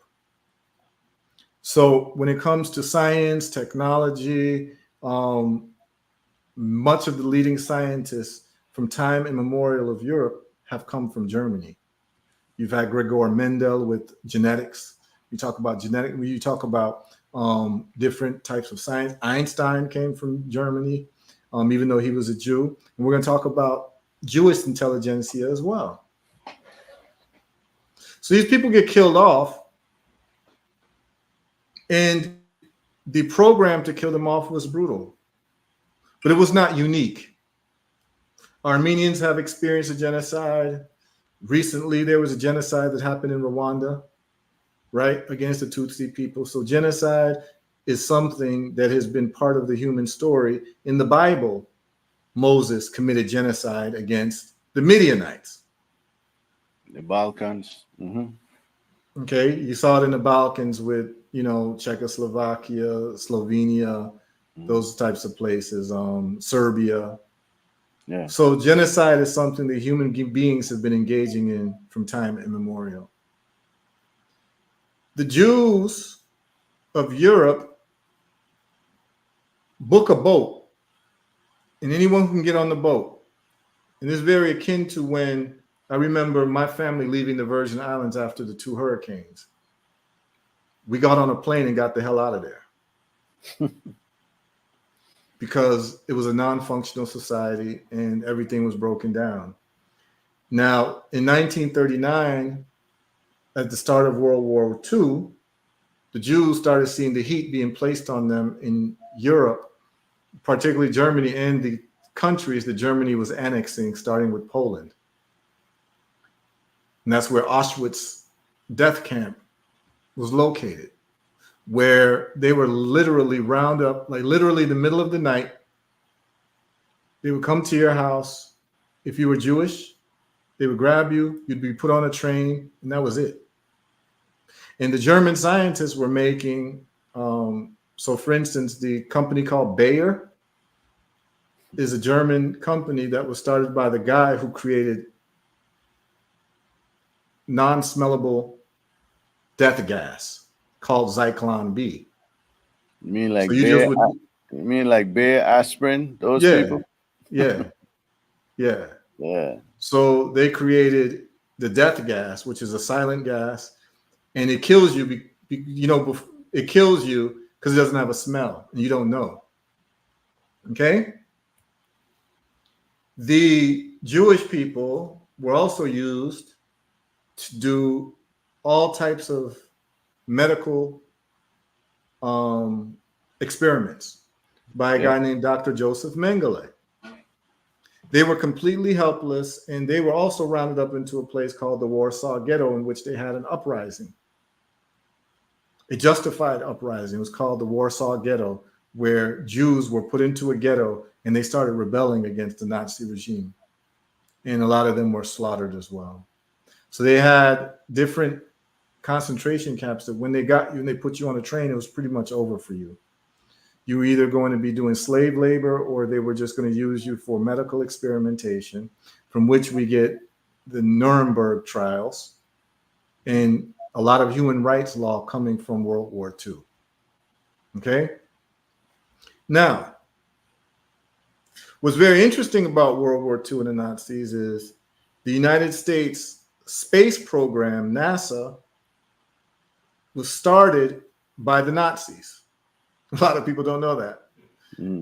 It's called Operation Paperclip, where half of the scientists were taken by Russia and the other half were taken by the United States. A lot of them preferred to go to the United States. One scientist in particular was the head of the rocket program, and his name is Wernher von Braun. Wernher von Braun was named the head of NASA because he was in charge of the yes, it was called Zyklon B. So it had Zyklon A, Zyklon B. Zyklon A had a smell. Zyklon B didn't have a smell. So it killed you without knowing. So, and the guy who came up with Zyklon, he ends up winning Nobel Prize. He becomes like a well-known scientist. But anyway, they went to the U.S., the German scientist. Germans, Wernher von Braun, and he's a real Nazi. And at the time, you can tell, like, and I've always said, like, this is not, I'm not talking about Nazis, like skinhead Nazis, like who walking around doing, I'm talking about like Wernher von Braun was a card-carrying member of the Nazi party with like pictures of Adolf Hitler as like the godfather to his children. You know what I mean? And you could tell the Nazis because they would have fencing scars on their face. You would see them because that was part of German nobility. They would be engaged in fencing. That was one of their pastimes. And so a lot of them would have marks on their face. And so you could see a lot of these guys and they have marks on their face and what have you. Now, a good number of these intelligentsia of Germany were also Jews. You had people like Oppenheimer, you had Einstein, and more of these people. And what you'll find about the Jewish people is that this is a very serious group of people, y'all. This is not a people that you're going to play with. These are people who, when it comes to degrees that matter, I'm talking about in the fields of science, engineering, technology, medicine, physics, theoretical physics, particle physics, which is necessary to do nuclear programs. They're at the top of this. They might try to tell you they're not because they're scared of being scapegoated. It's saying we're controlling because of their history of being expelled from countries. This is why they're very sensitive when people say that they have a lot of power, because that was the excuse that was used to slaughter them. That these groups of people, they're minorities, but they're taking over. But part of it is that they take education very seriously. And the other part of it is that they have a psychological disposition that part of their founding text for their identity teaches them that they are the chosen people of God. The interesting thing is that in every creation narrative, and I would ask people to look at the creation narratives of African cultures. There's a book called African Intellectual Heritage that is edited by Molefi Kete Asante. And what it does is it talks about the different creation narratives of different African ethnic groups. And then you have to start imagining, what if this creation narrative was the one that was adopted by the world? No one would be talking about Adam and Eve. But the Adam and Eve story is a specific creation narrative out of a million creation narratives of a one set of people called the Hebrew people. They have their story where they are the protagonists, where they are in the right even when they're doing wrong, a la the question of Moses and his genocide. He's still seen as a hero by the Hebrews because, of course, you're going to make your own people the heroes. You know, you have the story of Abraham, who is their patriarch. Abraham is coming from the land of Ur, which is Mesopotamia. He's homeless and he's hungry and he's starving. He goes to the land of abundance, which is Egypt. And funny enough, a homeless, hungry man is able to have audience with the Pharaoh of Egypt. You know that that's not true. Anyone who knows anything about African society knows that there's no homeless man coming from another country that's going to meet the Pharaoh of Egypt, which is the world power at the time. You're not going to get an audience with it. You're not going to be homeless and come from, I don't know, Romania or come from Nigeria, homeless, and you're going to meet Biden the next week at the White House, where he's going to open the doors and sit and talk to you, as the Bible tries, as the Old Testament tries to portray, which means that that is a story told by a people who make themselves the heroes. And I ain't mad at them, because every story told by a people makes their people the heroes. It's just that these stories are not smuggled into our consciousness through the help of armies and institutions. They weren't programmed into us and whoever else they conquered. Correct. Yes. Because it is large part the Roman Empire adopting this corpus of thought and spreading it out to the world, because we are all speaking languages that are responsible and really the root of Latin, which is the Roman language, right? So we, in speaking the language, we carry their traditions, their understandings of whatever. If they would have decided to keep the whole Zeus thing, most black people would be worshiping Zeus, because that's the Roman Empire. They'd be worshiping Hercules. All of these things would be still worshipped until Emperor Constantine decided that he was going to use the Christian religion to further Roman interests. Okay. I'm very glad you spoke to that, Heru, because in the most basic form, you just outlined why we believe the things we believe. Yeah, but here's the thing. But this is what I want you to understand. The Jewish people who claim that they are Jewish, they claim that they're Hebrew, they're taking time to learn the Hebrew language. They're practicing Hebrew traditions such as Rosh Hashanah, such as bar mitzvahs and all these other things. They're wearing yarmulkes and all of that, right? They have their prophets and, King David and the Star of David, and they're keeping that Old Testament vibe alive. You understand what I'm saying? They're keeping that thing alive. Well, guess what? They're teaching their children that you are the chosen people. And guess what their children are hearing? Other people who are not their part of their religion also saying that Israel is the Holy Land. Christians believe that Israel is the Holy Land. They believe that their Savior is actually Hebrew, which is Jesus. They believe also in Adam and Eve. They believe in almost everything that you believe, but they also believe that you are God's chosen people, because that's what the Old Testament says. So as a Jewish kid who's being taught that you are the chosen people of the world, there is a lot of reinforcement from people around you. Even though you might be a minority in the countries that you live in, people are still saying Jehovah. People are still calling God Yahweh. You're familiar with that talk. So you feel more and more justified that, yeah, maybe we are the chosen people. And when you start to believe that you are the chosen people, it becomes a self-fulfilling prophecy. What do I mean by that? I talked about Japan. I don't know. You know the Japanese flag? You familiar with the Japanese flag, Jalani? Yeah, with the red circle. Do you know what the red circle is? The sun? I always thought it was. It's not just the sun. It's the rising sun. The rising sun. Yeah. You know why that's on their flag? Because the Japanese believe that Japan is the land of the rising sun, which means that they believe that in Japan, the sun rises first there. There, yeah. Yes. And you know what? They're right. You know why? No matter where you are, that's where the sun rises first. You understand what I'm saying? So they've made their place the land of the rising sun. And in Japan, you can't go proselytize. You can't open up churches in Japan because they're Shintoists.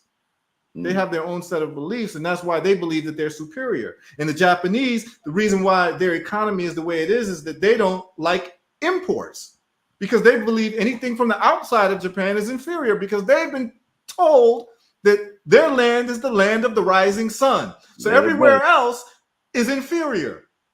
So the Japanese have a great self-esteem about themselves. It has to do with self-esteem and self-identity. So now you have these Jewish people who are being raised in this Old Testament tradition, who are seeing that everybody else around them who is even not Hebrew or Jewish refers to God using their God as a reference. The God of Israel is the reference point of God.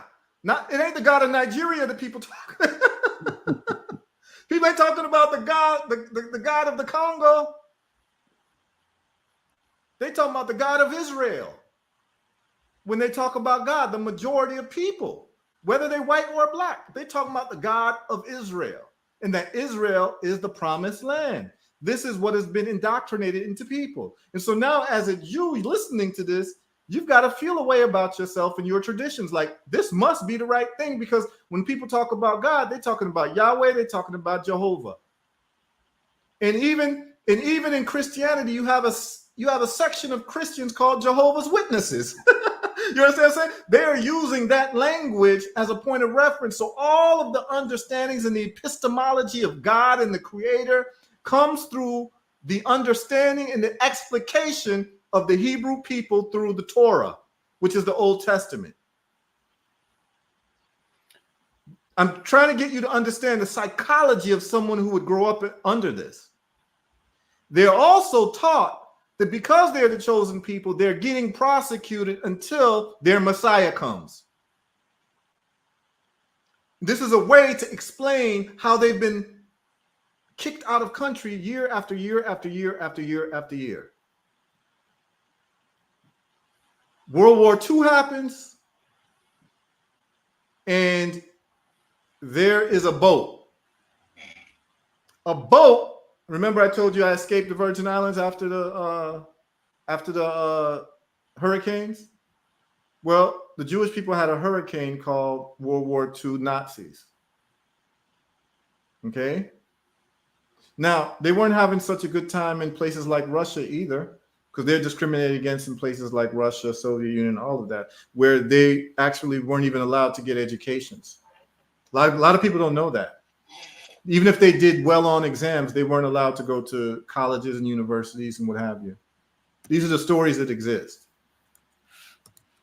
So I'm talking in modern times, like I'm talking about 1940s, 50s, and all that. Jews were treated terribly in these countries, Eastern European countries, Western European countries, and what have you.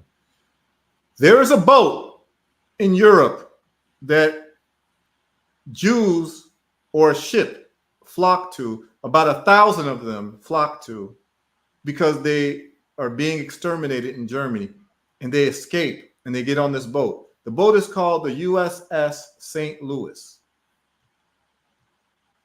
It shows up in America, and guess what the American government does, knowing that the Jews are being slaughtered? They turn around the ship and doesn't allow them to get exile or asylum in the United States. These people are sent back to Europe, and many of them are caught and killed in concentration camps. This is in 1939, USS St. Louis. Okay? As a Jewish child, you're watching all of this happen, and you're being told about all this. And not only are you being told, you've got grandparents who died in concentration camps from starvation. You've got family members who died in concentration camps from Zyklon B.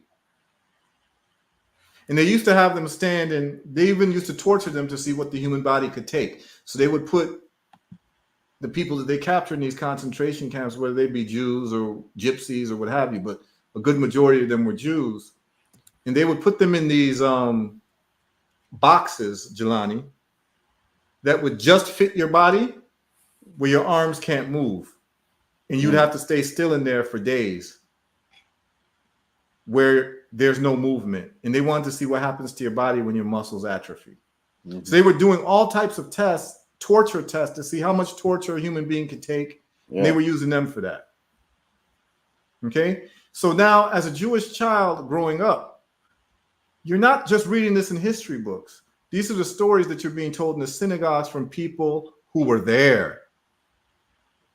People who escaped. Survived.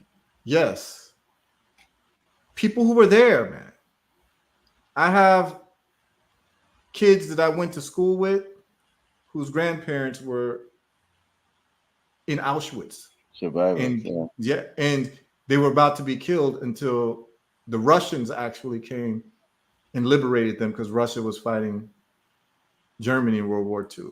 Mm-hmm. Like, they have explicit stories that are nightmares from a whole nother place. And these are the stories that they are told about, and they're very real and they're very palpable, and they know that they have this 1,000 years of being treated like this, essentially as persona non grata in their countries. So now comes a man that everyone should take notes of. His name is Theodore Herzl. Theodore Herzl is a Jewish man that's an Ashkenazi Jew who is one of the forefathers of what they call Zionist ideology. What is Zionist ideology? Zionist ideology is that the Jews, to preserve their lives, can no longer be guests in a country. They must have their own country. For the survival of the Jews depends on them having their own country. And so since they are Jews, their country must be called Israel. And what's really interesting, so this is Zionism. This is basically Pan-Africanism in a sense, where all the Jews of the world unite. We have something in common. We have the shared history of expulsion, extermination. People don't like us. We need to have our own country of ourselves where we govern it and we can. At the time, Palestine is occupied with Palestinians, and many people, oh, it wasn't occupied. Yes, it was. It was occupied by people just like America was occupied by Native Americans. Theodore Herzl and them start looking around at different places in the world where Jews after World War II and Nazis are defeated can actually go and form their own state where they can govern their own destiny and never have to get kicked out again. So never again is not just about never again Holocaust or never again concentration camps. It's about never again will we be stateless. Never again will we not be able to control our own destiny. Okay? Never again will other people be able to rule over us and decide what they want. Okay. Theodore Herzl and crew start looking at Uganda as a place where they could possibly settle. During this time, pretty much Britain and the United States are the major powers of the world. Mm-hmm. Britain through its old colonies, United States as the main victor in World War II by dropping nuclear bombs on Japan. Everyone sees the nuclear bombs, is like, yo, don't mess with the United States. They got something that we all don't have. They got nuclear bombs. So it makes the United States a nuclear power, and it makes them the power of the world. Because the United States has a relationship with Britain, Britain's also the counselor to the United States. So Britain is also very powerful. And so they go to the British and say, look, y'all right now are controlling this place that's called Palestine that we want to turn into Israel. Jerusalem is there. that would be the best place for us to have our own country and our own state. So the British, without much consultation to the people who were already living there, and there were still Jews living there, but they were a minority in the place where you call Palestine. As a matter of fact, and the reason why, and they'll say, oh, Palestine never existed. It's not true. One of the presidents of Israel was a woman named Golda Meir. Golda Meir was a European Jew. She also spent a lot of time in the United States. And her passport, before Israel was called Israel, she had a Palestinian passport under the protectorate of Britain, but it was a Palestinian passport. So they can't say that Palestine never existed, because Golda Meir, their president, as a young woman, had a passport that said Palestine. Anyone can see it. But anyway, the Jews say we need this land to govern ourselves and have our own country. The British agree, feel bad for them what happened. And the British also understand that they're this place with very hostile people called Muslims who ain't really jacking our worldview, because there's been a long time where the Christians and the Muslims have been at war. The Ottoman Empire versus the Crusades. It's been going on for a long time. So they know that if they do this for the European Jews, essentially, who have a lot in common with them in terms of European heritage, even though they have religious differences, they at least use the same book. Right? A Christian can, a Christian has to accept the Old Testament, but a Christian does not accept a separate book called the Quran. So they can find more in common with a European Jew than they can with a Muslim. So they say, okay, we'll give you this piece of land. Maybe you can be our satellites in this area. Okay? So they give them the land, Israel. And when they negotiate the land with the Palestinians, there's a negotiation of about a 60-40 split in 1948, where the Palestinians are supposed to get 60% of the land and the Israelis are supposed to get 40% of the land.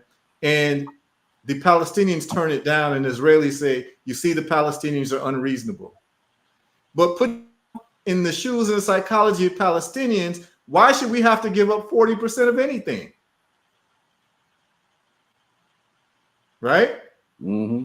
And it starts conflict with the Israeli Jewish population and the Palestinian Christian and Muslim population, to the point where the future president of Israel, a guy named Menachem Begin, as a youth man, is a wanted terrorist by the British Empire as a kid, because a young man, because he's doing terrorist activity in Israel on behalf of the Jews against the Palestinians. It's on record. Menachem Begin, he was a wanted terrorist. And a couple of these other people like Ariel Sharon and all these people. But these are very... So now let's look at a person like a Menachem Begin, Ben-Gurion, who's one of the first president of Israel. And these people, remember, these people are coming out of Europe.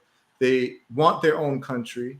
But the problem is, most problems are with the Europeans and land, is that they want a piece of land, but their only problem is that someone's already living there. So their mind is that we've got to have this land because this is our last opportunity to not be exterminated. We just lost 6 million of our people. We don't know how many more million we can lose. So we've got to have a land where we can have our own army, we can have our own religious beliefs, we can have our own culture, our own everything based on what has happened to us in the last 1,200 years of being expelled and what recently happened to us in World War II. The only problem is there's a population that's already there called the Palestinians, and they aren't willing to leave. So what do? They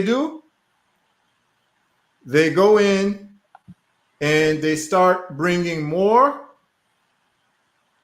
Jewish people, where Israel actually gets inspiration from the Haitian Constitution. A lot of people don't realize that.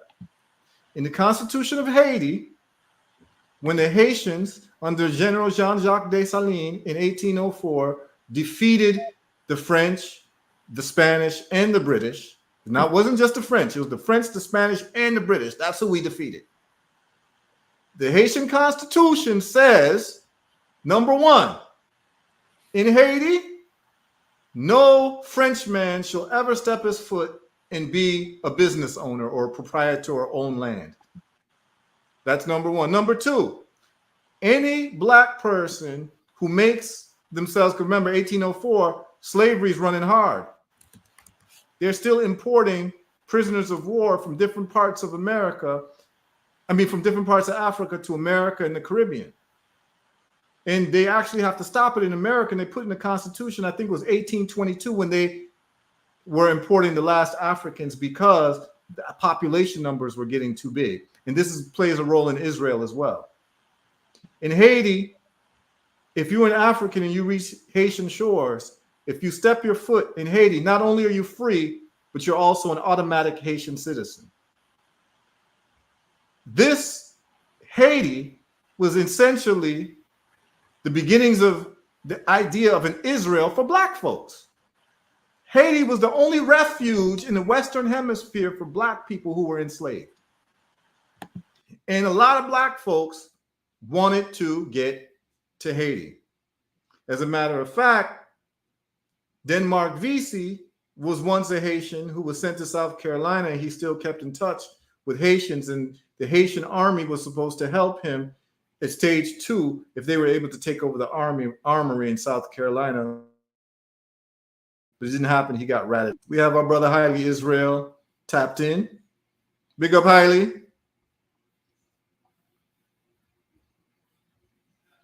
Can't hear you. Blessed love. You can hear me now? Yeah. Bless up, man. Bless up. Yeah.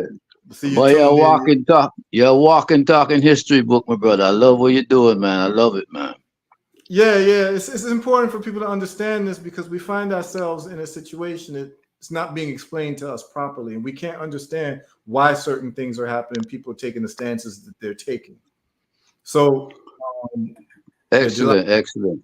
Jalani, I wanted to add a little something to what you were saying because it's a very big missing link in our African history. I know you know about Simeon Togo, the Kibango brother from Congo. The real, what them call Jesus Christ. If we don't know, we really need to study this brother. And Isolele, the original Israel. You see what you're talking about, the Ashkenazis and the Khazarim. Those guys wrote themselves into our history around the 8th century. After Justinian had plundered all of the temples of Egypt. And they wrote themselves in. Yeah, they went through some little persecution. But it's just, that's like karma, you know. That's what they get for robbing us blind. Just like the same European that robbed us. He's got a terrible karma coming to him also. So we really just have to get out of his way and begin putting together our own economy, our own liberty. But I just wanted to drop that.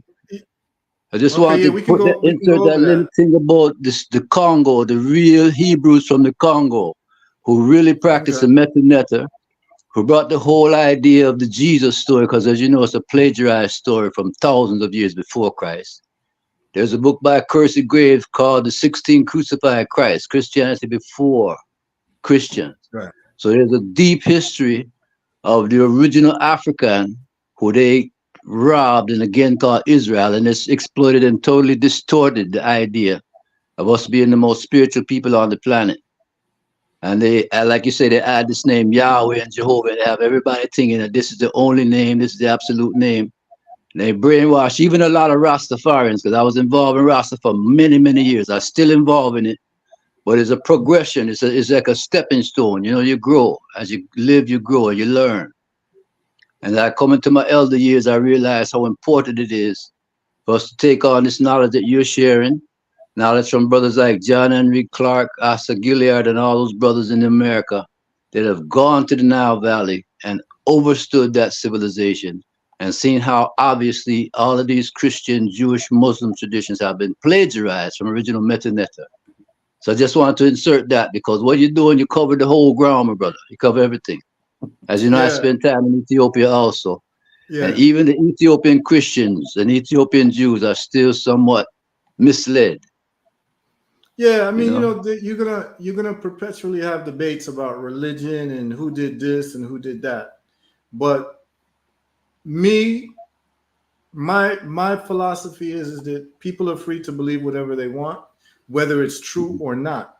The question is, Right. what are the consequences of that belief, and what do we see? Exactly. So whether these people are original Hebrews, they stole it from Africans or what have you, the consequences of their identity and their belief has real world implications. And so that's why I'm Exactly. explaining the history and their psychology that's causing these real world implications, why they behaving the way that they behave.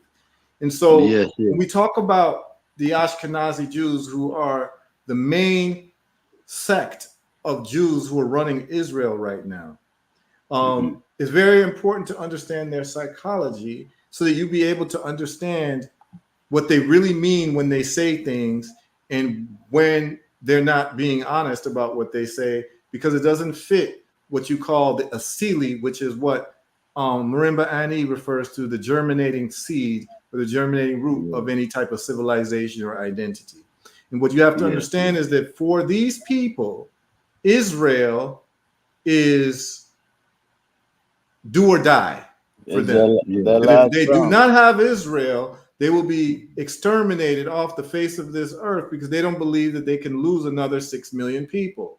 They don't believe they can be exiled from another country again because of what they've been through. And so what happens is that you have the little boys who grow up where their parents tell, you're Hebrew, you're Jewish, we are in this place called Israel, and we've got to make the best of it. And we've got to be able to make sure that we rule this land. The reason why you will never have a one-state solution, you will never have a one-state solution, because the one-state solution will mean that you cannot have a democracy. You will not be able to have a democracy because of demographics. There are more Palestinians than Jewish people. So if there was a one country, what would happen is that Palestinians would outvote Jewish people, and you would no longer have a Jewish state, which would defeat the purpose of why they wanted to found that country in the first place. So never, ever let an Israeli politician try to tell you that they're interested in a one-state solution. That will never happen. And they are not interested in a two-state solution either. Well, that will never happen. Believe in a theocratic government. They all deal with theocracy, which is God rule, and it's basically their own. They make the rule books.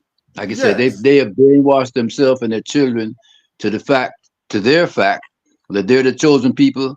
They can lie, cheat, steal, do whatever they want, and God is still on their side. Yes, absolutely, and that is the makeup. But it's also part of their makeup is that they are on a revenge tour. Exactly. You see, you have to understand is that they are on a revenge tour. They also believe that anything that can impair their operations in Israel and creating a state and having a state for themselves also means their destruction. Not just a threat, it means their destruction.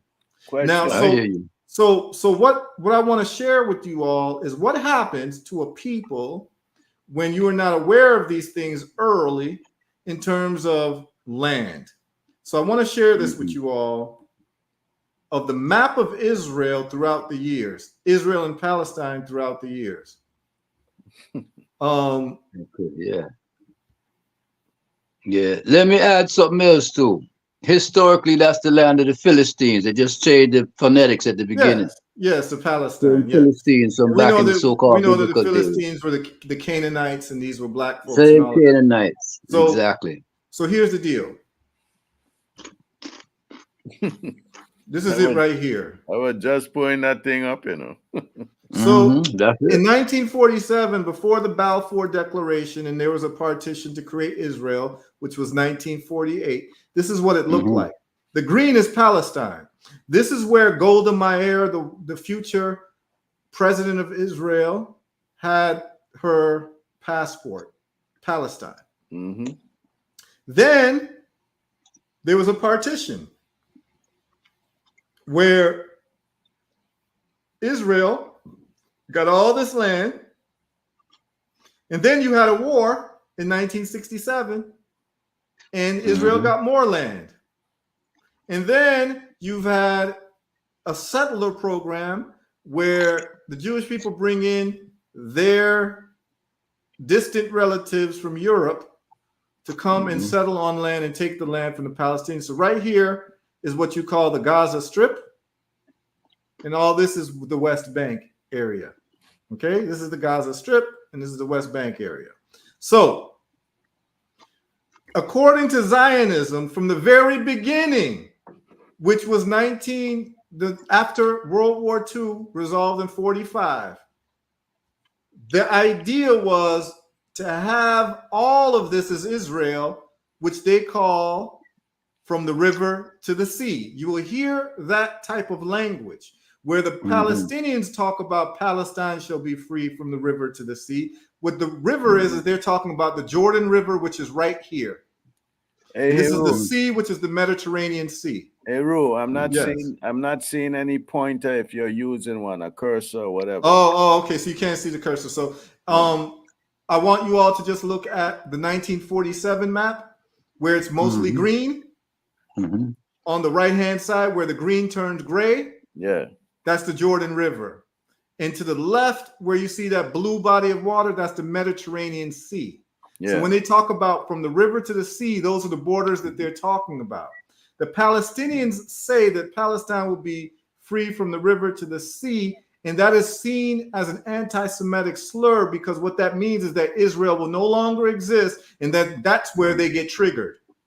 Because if Israel no longer exists, they are going to be driven back into the days of being in concentration camps and gas chambers and being kicked out of different countries. That's why they desperately need a land of their own. This is the psychology. And so if you're Palestinian or Arab and you say from the river to the sea, they get very upset. However, part of Zionism says that Israel should exist from the river to the sea. You see how that works? Well, and from the river to the sea, also, so what they're calling it Greater Israel. So even though you have the occupied territories, which is the West Bank and Gaza, the Zionists don't call it that. They call it Greater Israel because in their mind, we're getting what's ours back. Because remember, they have 1,000 years of this history where they're being told that they are the minority. They have a culture that's separate from other people. They're being slaughtered. They're being kicked out. And this is real stuff. This is real. What happened to them is real. The only thing is that they're not the only people who experience this. All groups of people have experienced these types of activities of getting kicked out, of being slaughtered. Everyone has these stories. But they took it upon themselves to say never again. And so for them, they've got to survive irrespective of Palestinian survival. Because in their mind, Palestinians and Arabs just go live in the other surrounding Arab territories and let us have our land in peace. This is how they feel. This is how the majority of them feel. But you understand what I'm saying? And they're willing to kill, maim, and do whatever so that in their mind, they can sleep well at night because they would rather kill a Palestinian than have to face the fear of ever going back to what they had to deal with. You understand? Exactly. And this is the psychology governing them. So now you take a young Benjamin Netanyahu who's growing up with this information and this identity, and he decides he wants to be a savior to his people.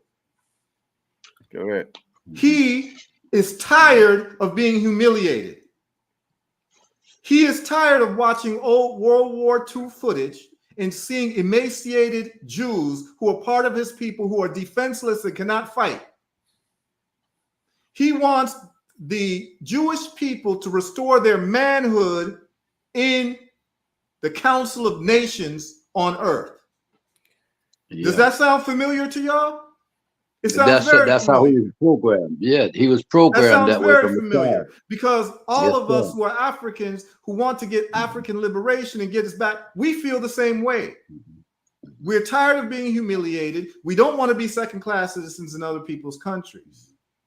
And we're willing to go to the extreme and get what we want by any means necessary. And the thing is that when the Jews say by any means necessary, they really mean it. Oh, yeah. And they don't have just one Malcolm X person that's saying that. They're being taught that at their schools and their synagogues, that we must have this land by any means necessary and govern it by any means necessary.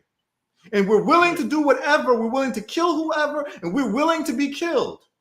That's why the best trained counterintelligence agency is the Mossad. Some of the best trained armies in the world is the Israeli army. And if you are an Israeli citizen, compulsory, you must serve in their army. Everyone has to understand military science, because we are not going to get caught flat-footed again, and we are not going to be victims of Zyklon B again. That's how they feel. Yeah. Education is the key, brother. That's why you can't negotiate with them, because to them it's about their survival. To you, it's about fairness. Yeah. Do you understand? And so, that's how they're educated. Very clear.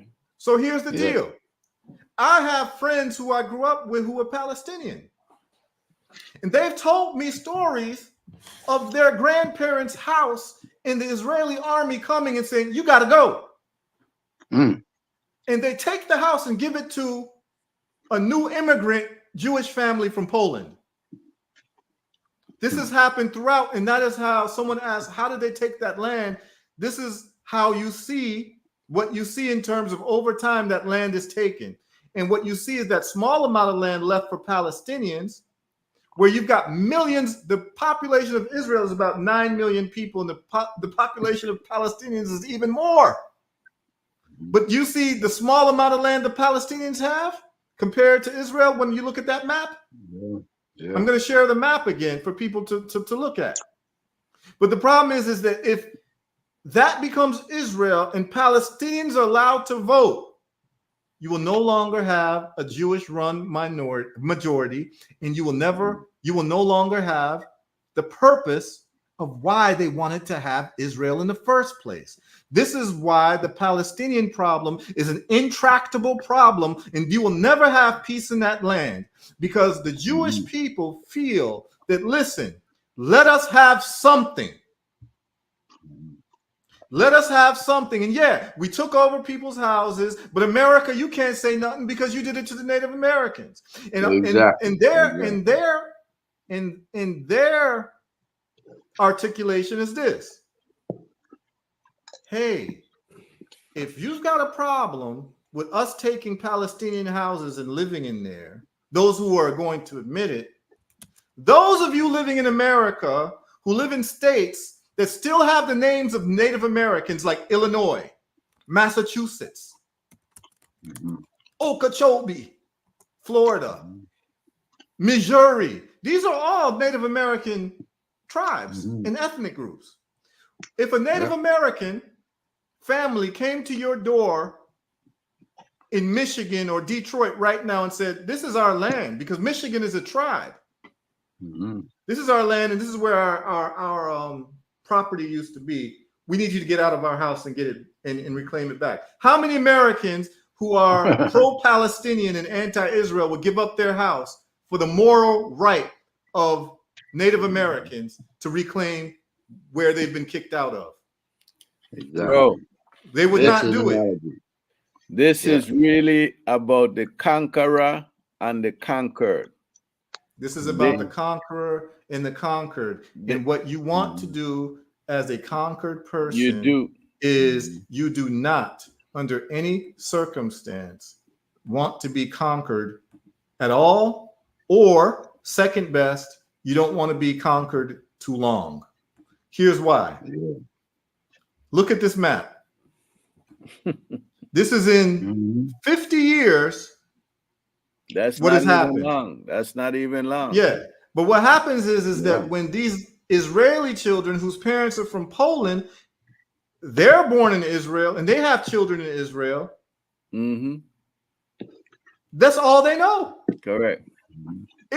It's theirs now in their mind. And if you tell them to give it up, they're going to fight against you. So if you allow a thief to take things for too long, they get very comfortable.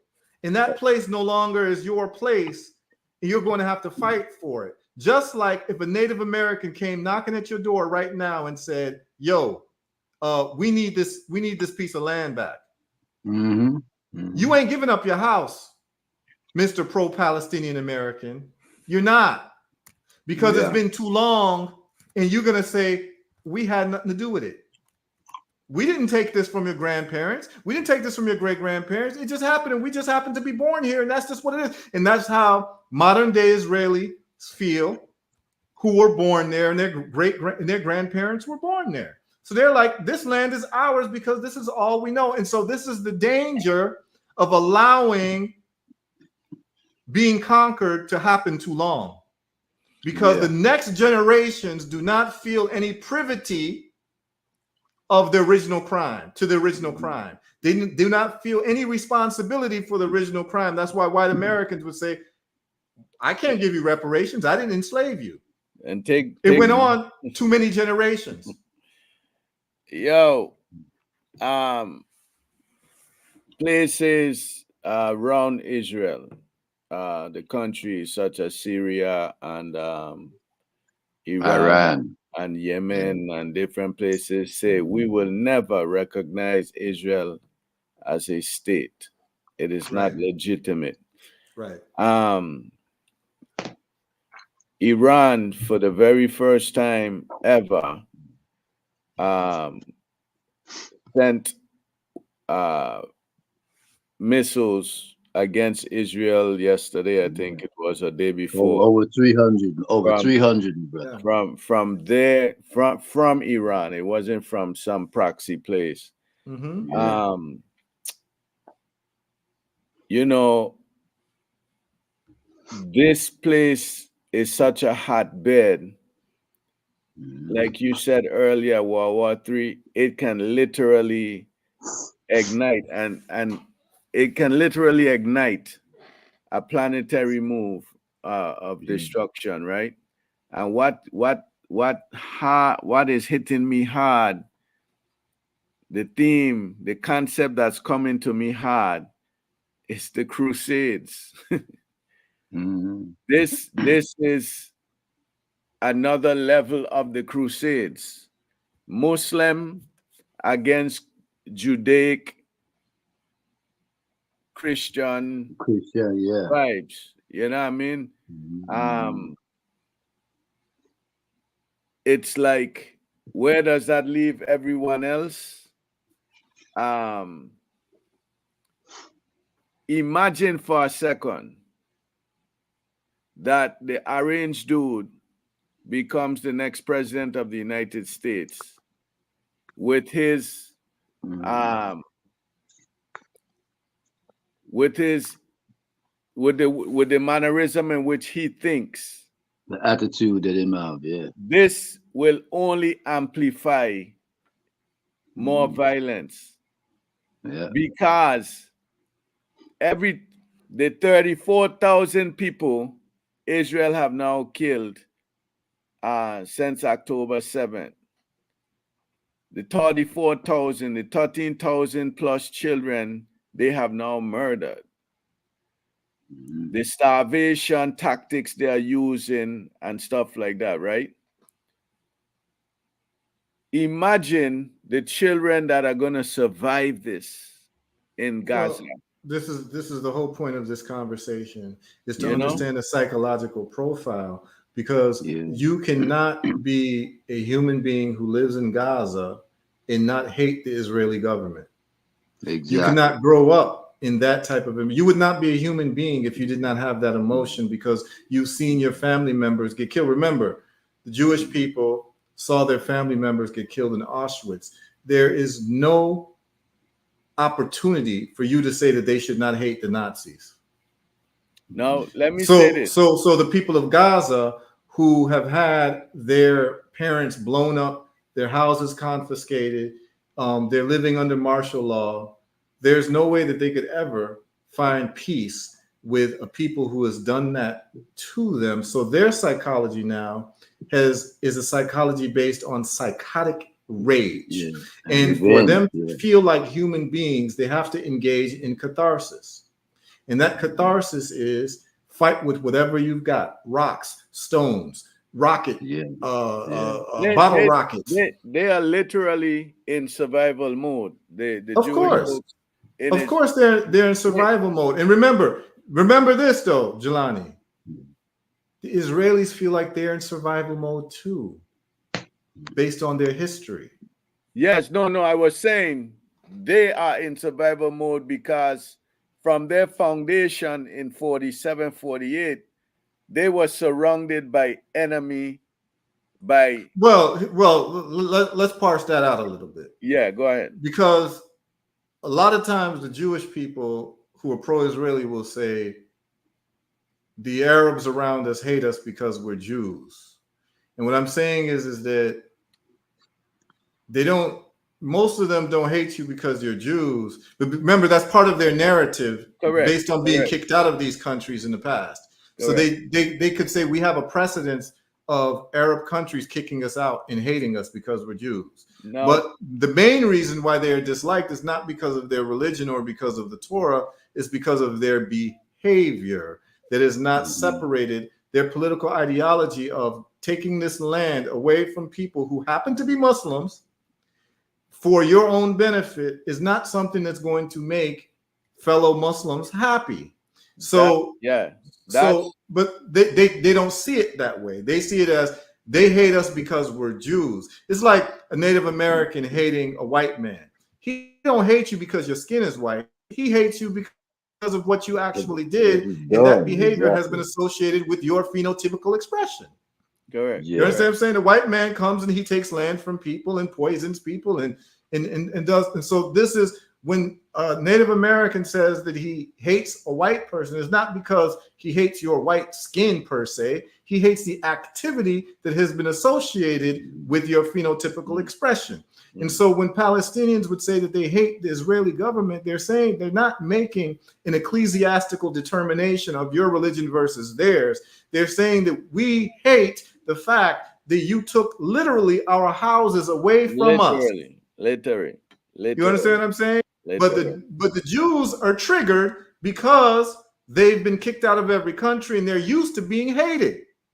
So for the smallest thing, their spidey sense gets tingled in saying, oh, we're about to go through another Holocaust if we don't get this thing together. How can I know you said it's intractable, right? But I'm throwing this out there. How can Israel survive without the total submission of the surrounding Arab states? Okay, well, the way that Israel is surviving is superior technology.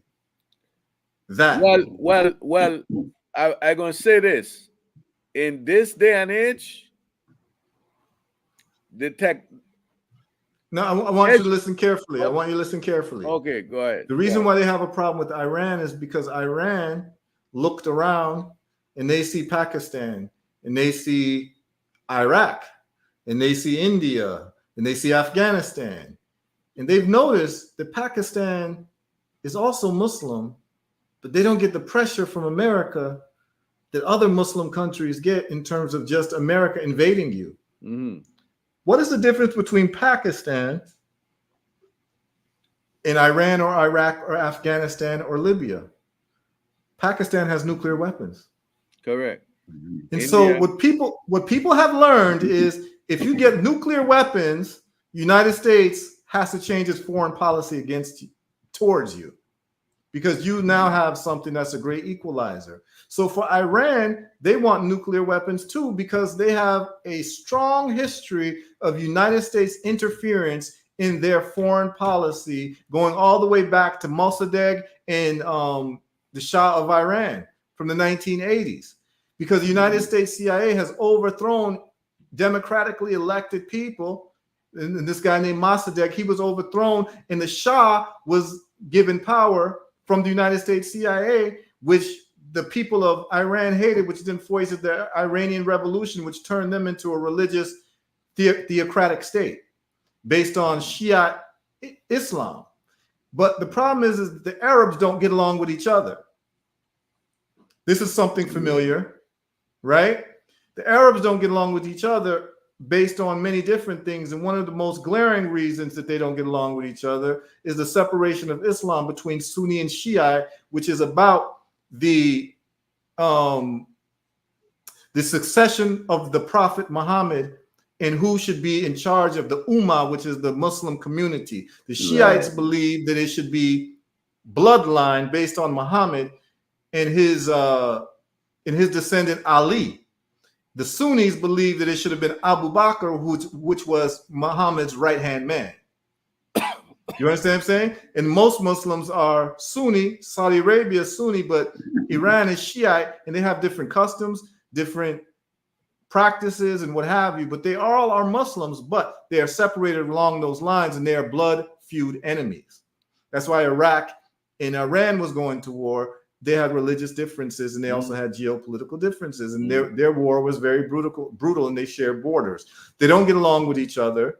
And within even these Arab countries, there's big dissent.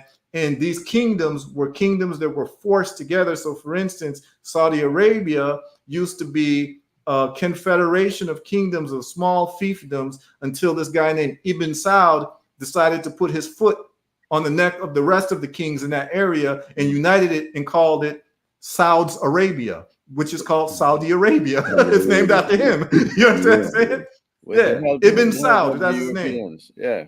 Boy, Jalani, we have some music to write, because we can't underestimate the power of the word, Yeah. And Hollywood, the Jews also control Hollywood and the media. That's another big feather that they have in their cap. Yeah. And here's the thing is that the Jewish people, like I said, my hat's off to them because they are very serious people, especially they feel like their back is against the wall. I do not agree with what they've done, but I can understand it psychologically.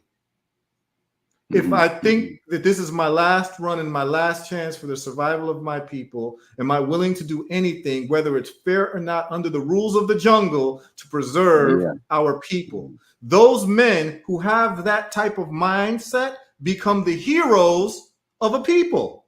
Do you understand? So people like Ariel Sharon, people like Yitzhak Rabin, people like Menachem Begin, people like Ben Gurion, people like these are these young boys who grow up and they are tired of their people being seen as a helpless people that anyone can beat up on, anyone can throw out of a country, anyone can exterminate. They said, we are ready to be men in this world amongst nations, and we are going to have it whether it's the end of us or not, because this is our last stand. And that is the psychological framework of an Israeli who says that I'm pro-Israeli, I'm part of the Israeli government. The Likud government believes in greater Israel. They believe in Zionism. This is the government of Netanyahu, which is a virulent right-wing person. But Netanyahu would be a hero if he was a black man, because he would be one of the most virulent Pan-Africanists that exists.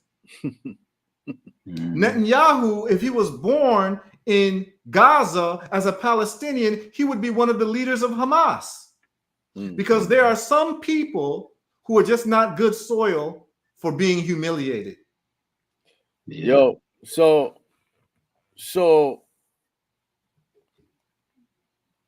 there's no peace to be had, bro, other than after some bombs drop and forced submission of peace.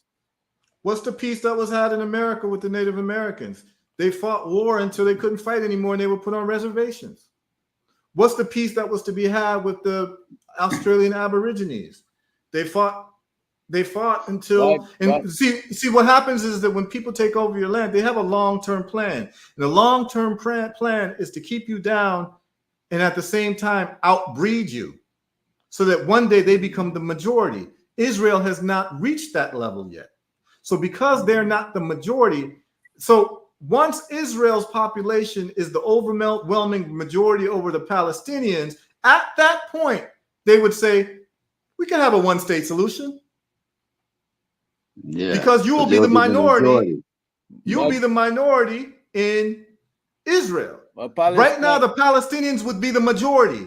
And the problem is the Israeli birth rates are not at replacement level. They're not having children the way Palestinians are having children. So in Israel right now, if you're coming from anywhere in Europe and you say that you have a Jewish parent, one Jewish parent, you automatically become a Jewish Israeli citizen. They're also paying women for in vitro fertilization. So that means that women who are a little bit older, who can't have children, they'll pay you to do in vitro fertilization. They're giving incentives to Israelis, particularly Ashkenazis, to not only move into the country, give them houses that are old Palestinian houses, but also pay them to have children. But the problem is that the Israelis of today have gotten into this modern world where their young girls are choosing to have children later and having less children than the Palestinians. So until you have a demographic change where the Israelis can look around them and say that we are the majority, now we can have a country where everyone lives in and people can be all Israelis. Because that's what happened. Because that's what happened in America. That's why America stopped importing African people as slaves, is because in the South the Africans were starting to be the majority. Yeah. So they said we need to slow this down. Yeah, and that's the key right now, too, my brother, because we have enough black people. These young black boys are hungry. Education is so important with us right now. These young black boys are educating themselves, and they're hungry and they're vengeful. And us as the elders really need to educate these young boys, because we outnumber all of them, every nation on the planet. Yeah, I mean, it's real. And we've seen these things happen in China. We've seen it happen in different places where people had a period of national disgrace and they had to make a decision what they were going to do. Yeah. And the Israelis decided that, listen, we're going to bring all. So if you meet an American person who's a Jew, first of all, most of them have dual citizenship. They don't tell you this.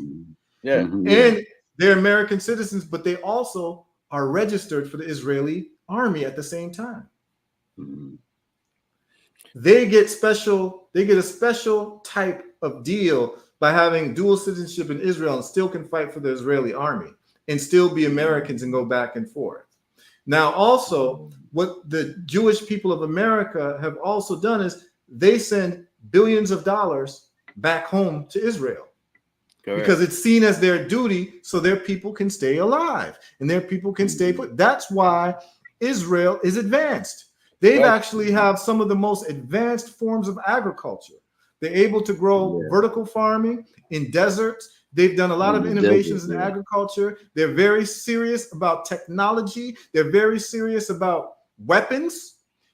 They're scientists all over the world. Like I said, it's about maybe they said that the greatest chance to become a Nobel Prize scientist is to be a Jew, because they typically win Nobel Prize in mathematics, Nobel Prize in physics. You understand what I'm saying? These are people who are training their people to run the world. That's why they can be outnumbered in a sea of Arabs and take over, because they are focused on technology. Now, let's talk about the bombings from Iran that you mentioned. I looked at the statistics. If I can find it on Twitter, I will, and I'll bring it up. But I have it. They didn't attempt to do any damage. Well, no, that's not the story. No. Yeah, 99% of them were intercepted. They have international help in intercepting. They shot 300 missiles. They actually shot 300, and I want to be able to give this to y'all, and I want y'all to see it, because I don't want you all to just take what I'm saying to be true. I kept up with it. 99% of them were intercepted because they have international help, what they call a dome. They have NATO helping them bust these bombs out of the air. Yes. So I'm about to show you all this. And I get my news from Twitter. I would advise everyone go to Twitter, follow certain people, get your news. These are people on the ground reporting things. Don't listen to American media. Exactly. Okay, so I'm going to show you all this, and it'll be very interesting to see. And this is the power of technology and why it is important to train children to study technology more than anything else. And if you don't study technology, you will be victims by people who do. And this is what the Palestinians have learned. Okay. This is what the Arabs have learned because they had, wars with Egypt where they won in 1967. These are very serious people, and some of the top scientists in the world are Jewish, and they sympathize with Israel. So they're going to lend their intelligence and their talents to what they consider to be their mother country. So let me share this with you all. All right. I am going to share the screen. These are the statistics of the bombing campaign that happened. Essentially, a few weeks ago, Israel bombed their embassy, I believe, in Syria, the Iranian embassy, and then next door as well. And so Iran said that is an act of war, which it was. And the reason why Israel did that is because Israel is trying to do something very serious, which is Iran is not playing any games with them in terms of seeing them as, a pariah and a cancer in the Middle East because of religious reasons, because it's a theocratic state, and also what they've done to other fellow Muslims. So Iran is not really mincing any words with that, and they don't believe that Israel should exist at all. And so what Israel wants to do is make sure that Iran does not develop nuclear capabilities, because Israel has nuclear capabilities. Correct. And the moment that Iran develops nuclear capabilities, there's nothing you can do to Iran. You have to actually sit and negotiate. You see, when you have nuclear weapons and someone else doesn't, the world is different for you. But when other people got nuclear weapons, you can't talk to them the way you talk to others. That's why Kwame Nkrumah was interested in nuclear science, and he had the Atomic Research Laboratory until he got overthrown, and people can see it to this day in Accra. There's a village called nuclear. I mean, it's called atomic. It's close to Achimota. Wow. It's called atomic because Nkrumah was a very serious person. He knew that Africa will never be free unless we have the great equalizer, which is a nuclear weapon. See, you can't talk to someone, sit across from them and negotiate when they have a nuclear weapon and you don't. When they have guns and you don't. You see? So what Iran is trying to do is Iran is trying to hurry up and develop a deterrent, just like Pakistan, just like India has, so that the conversation can be different. And Israel wants to rush to overthrow that regime and put in an Israel-friendly regime or an America-friendly regime. And America doesn't want Iran to get nuclear weapons either, because they're afraid that Iran might go on a revenge tour too, based on what America has done to Iran throughout the years. Okay? So let's look at this. Iran missile hit-miss rate. Iran shot 331 missiles and drones at Israel. Here's the different types of drones. 185 out of 185 kamikaze drones were shot down. In other words, they were intercepted. Iran shot 185. Israel and its allies and its Iron Dome was able to get rid of 185 of those weapons. Ballistic missiles, 110 were shot and 103 were intercepted. So 7 landed. Cruise missiles, 36 were shot and 36 landed. So 7 ballistic missiles have been recorded on Israeli territory. That means that out of 331 missiles, only 7 landed. You have got to, whatever you feel about Israel, if you understand how serious that is a major accomplishment in terms of war. That 331 missiles are shot, and you have the technology to shoot down about 98% of them, and only 7 land to protect your people. Hold on. This is very serious. There's some context to that. Yeah, go ahead. I said what I said. Iran gave them a 72-hour notice that they are going to do this. And they only attacked Air Force bases. Yeah, they didn't hit civilian territories. So everyone was prepared for this. Yeah, but you know why Iran gave them that notice?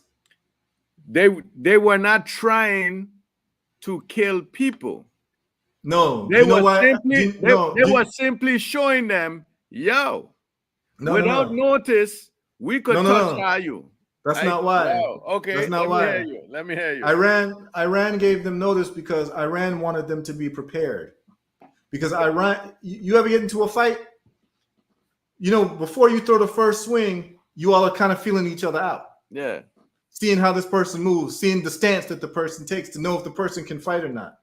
Iran wanted to know what their capabilities of their Iron Dome was. So you don't want to catch them by surprise. If you want to see their full capabilities, you want them to be prepared with their full preparation to see exactly how effective their Iron Dome is. So I'm going to give you a warning, and I'm going to shoot 300 missiles, and we're going to see how many you block. It was actually an intelligence gathering operation to see what Israel can actually do. And what they found out was the Iron Dome is very effective. And they also found out that the drones don't work very well. The cruise ships don't work. The cruise missiles don't work very well. And they also found out that the ballistic missiles are the ones that work the best. It was an intelligence gathering operation to let them see how good are your defense systems, because they don't know how good the defense systems are. Remember, all these people during peacetime are buying weapons. They haven't tested them in real time. They'll do military exercises, but it's not the same when it's real. So Iran said, we're going to bomb you in 72 hours. They didn't spend all of their military equipment. They sent diverse bombs to see what is this Iron Dome and how effective is it? And they got their information. So now Iran knows exactly another very important what they can't do. I think another very important factor is the fact that Iran realizes that Israel has basically the help of the world, the whole Western world, NATO and all of them. It's not just Israel they're fighting. They already knew that, but they already knew that. The United States, so here's the thing that people need to understand is that the Israelis and the Jewish people are very strategic and very smart, and they are not trying to lose, because losing means the end of them in their mind. So what they've done is they've understood that the most powerful country in the world in terms of military weaponry is the United States. So what they've done is they've placed themselves in the locus of power in the United States. So now foreign policy, what you'll realize is that anything Israel does, United States politicians all say the same thing as if it was written by the Israeli government. And they will say these things as Israel has a right to defend itself. Every attack that Israel does is called retaliation. Every attack that anyone else does is called an attack. You see, so now in the mind of the American public, it's justified because Israel is retaliating. They give them the scripts to read. They fund the political campaigns through the American Israeli Political Action Committee, which is called AIPAC, which does not even have to register as a foreign controlled government entity. They're the only entity that lobbies for a foreign country, does not have to register as a foreign controlled entity, because they've made sure that they've passed laws. You have people like secretaries of states who are Jewish themselves. You've got head of the Federal Reserves who are Jewish themselves. So they have a sympathy towards their own people. And when you hear them talk about Israel, they usually will say we, even though they're American citizens. They'll say we. They can't help it because that's part of their identity, and they need Israel to survive because they are tired of their people going through exterminations and being kicked out of countries. So their psychology is, if we don't have Israel, no one can have Israel. And if we don't have Israel, we will not survive. So for them, Israel must survive, and they must rule that piece of land. The problem is that it's surrounded by Arabs, and the piece of land that they say that Israel has a right to exist, but the Palestinians are saying, we don't mind that you have a right to exist, but you just don't have a right to exist on top of us. You understand what I'm saying? That's what the Palestinians are saying, but there's no way that they can exist unless they take over all of that land. And the Israelis are saying, why are you all complaining? This has happened throughout history. All these other kingdoms and empires or whatever have taking over other people's land. And what they're saying is true. And this is even in Africa.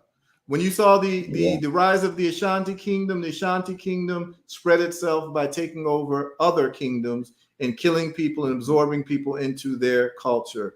Shaka Zulu did it. All anything called an empire is the absorption of other people. And it's either you're going to get with us or you're going to die. Make your decision. That's the art of war. This is the law of the jungle. And what the Israelis are saying is, why should the law of the jungle stop with us? This is how they feel. Very true. I get it, right? But earlier you were hitting me, you were punching me in my chest several times when you were talking about men who don't do well living with the embarrassment of their people. I am one of those men, bro. I just don't have the heart. I don't have the heart to step on people's neck, but it is gut-wrenching to observe how we behave in self-destruction. Like, when you say we, who are you referring to? People of African descent. And people of African descent, which includes born in Africa people. You know what I mean? It's ridiculous because every solution we need is within our hands. We don't have to ask nobody for nothing. You know what I mean? And I think the world is getting to see, because of the smartphones, the videotaping of what happens to us, you know, the George Floyds and different things.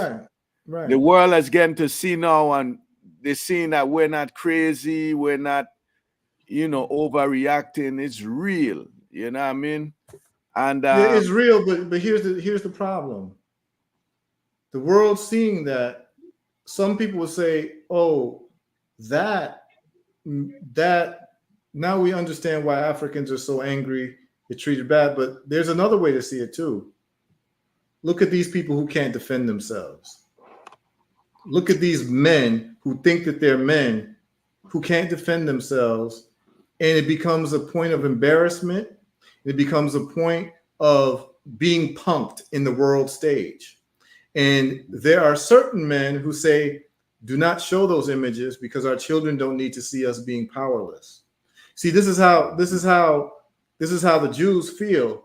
Like, they don't want images of themselves being powerless in terms of Jewish men, because they've been fed those images, and those images of them have been fed all over the world. When they look at the Holocaust pictures with starving Jews and you can see their ribs, yes, they are disgusted, they are angry, but there's another emotion. They're embarrassed that they were so weak that they could not defend themselves. And they're saying, never again will we be a weak people. And I'm saying that there's a lot that we can learn from it. And hopefully that we as a people will be tempered and do not treat people as bad as what they've done. But let me tell you something also. With any group of people, you're going to need your hardcore people in your back pocket. You need those people who are non-compromising and non-negotiating, because when the thing hits the fan, you need those people. You ever heard that joke by Richard Pryor? There's a joke that he has, right? And I think it's Live on the Sunset Strip. And Richard Pryor says he's looking at the crowd. It's a big theater and there's a lot of people in there, right? And he says, "Damn, there's a lot of y'all in here. There's a lot of people in here. Man, what if there was a fire? If there's a fire in here, man, I'm telling you, I'm gonna be the first one out. I don't care if I gotta eat through everybody's ass to get out of here. I'm gonna get out of here, and I'll be at the outside of the door, and I'll be like, I don't know, Mr. Fireman, I had to eat through everybody's ass." You know what I'm saying? What he's saying is that he's willing to do whatever is necessary to survive, even eat the other people to get to safety. And some people ain't willing to do that. And what I'm saying is that within every group of people, there are a group of men who are willing to do the most ugly things to protect their people. Mm-hmm. No, Andrew Jackson. I get you. Andrew Jackson, one of the presidents of the United States, was one of those men. When Native American groups were invading white settlers and killing them and scalping them and taking their skin off, he was like, this ain't gonna happen. And he wasn't trying to hear that it was their land. He's like, we're here now. Conqueror. Yes, we're here now. And in his mind, remember, they fled the persecution of Europe. So they feel like they've got to have this land or they can't survive. I'm just talking, whether they're right or not, I'm just trying to give you a window into their psychology. Because once you understand their psychology, you know what they're willing to do next. So that brings us to Israel. These people have nuclear weapons. What do you think they're willing to do if they ever think that they're about to lose Israel? Oh, for sure. They will unleash it because they've reached their last straw. This is the point that I'm trying to make. It's important for us to understand that. Yeah, I think if Iran gets to nuclear potential, they're not trying to negotiate no more neither. You know what I mean? Like, I think it's at that level of let it be why it's gonna be and buttons press. And you know what this I mean? is the problem. Yeah. But that's what them call. That's what them talk about Armageddon. That's why they use that term Armageddon, brother. Brethren, you don't have to be biblical or spiritual. It's, I need to roll total out destruction and all the family online and stuff. And for those who gonna look at it in a recorded format, I need to roll out. I have an hour drive to go, and it's now 11:07. But I want to leave the discussion with this bit of information. I'm a man that hots from being from a conquered people. And I say that, I don't want to say it, but I say that, right? That's real. It's real. It's a real assessment. The Virgin Islands, the U.S. Virgin Islands, is about 115,000 people. A lot of us live outside the islands abroad. And everybody I saw growing up, black governor, black teacher, black lawyer, black bank person, black doctors, black engineers, tugboat captains, everything I see was black. So just being in that environment, I gain a bunch of self-esteem outside my household just by seeing us. There was never a question of if I can, you know? In 2024, an island that's 95, 93% people of African descent, who are the governors and the senators and blah, blah, blah. The biggest landowner in the Virgin Islands is now a Palestinian. All of our core industries are now owned by Palestinians who came from Palestine with suitcases and selling clothes out of the trunks of cars.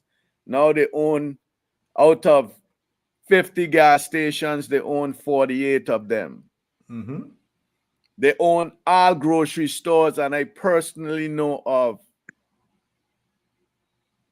harsh treatment to push our people out of the grocery business. And our people couldn't survive it. So the Palestinians now own the core industries in St. Thomas, St. Croix, and St. John. Not to say I hate the Palestinians. Many of them were my students. You know, I have love, but I'm just sharing.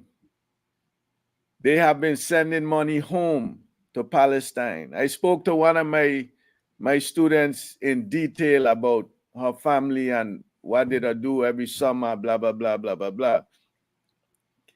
But they have been making moves, at least I know of, in the U.S. territory of the Virgin Islands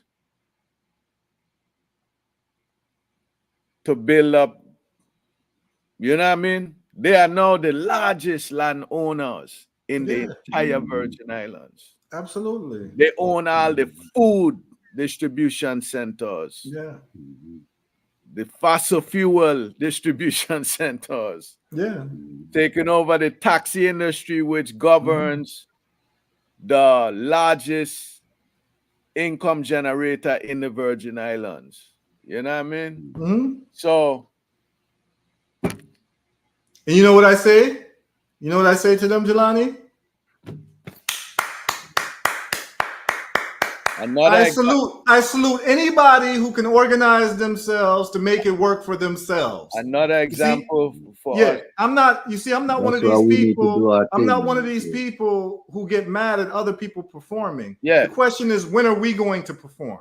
That's and there's the question. models for it. So once we decide that we want to perform, then we can start having, more serious conversations. But I'm going to tell you right now, Jalani, most of our people, men our age, are posting on social media about the beef between Drake and Kendrick Lamar and J. Cole in an excited way, and are not even talking about the possibilities of World War III and taking time to understand geopolitics that is going to affect the rest of the world. Hold on, let me correct you.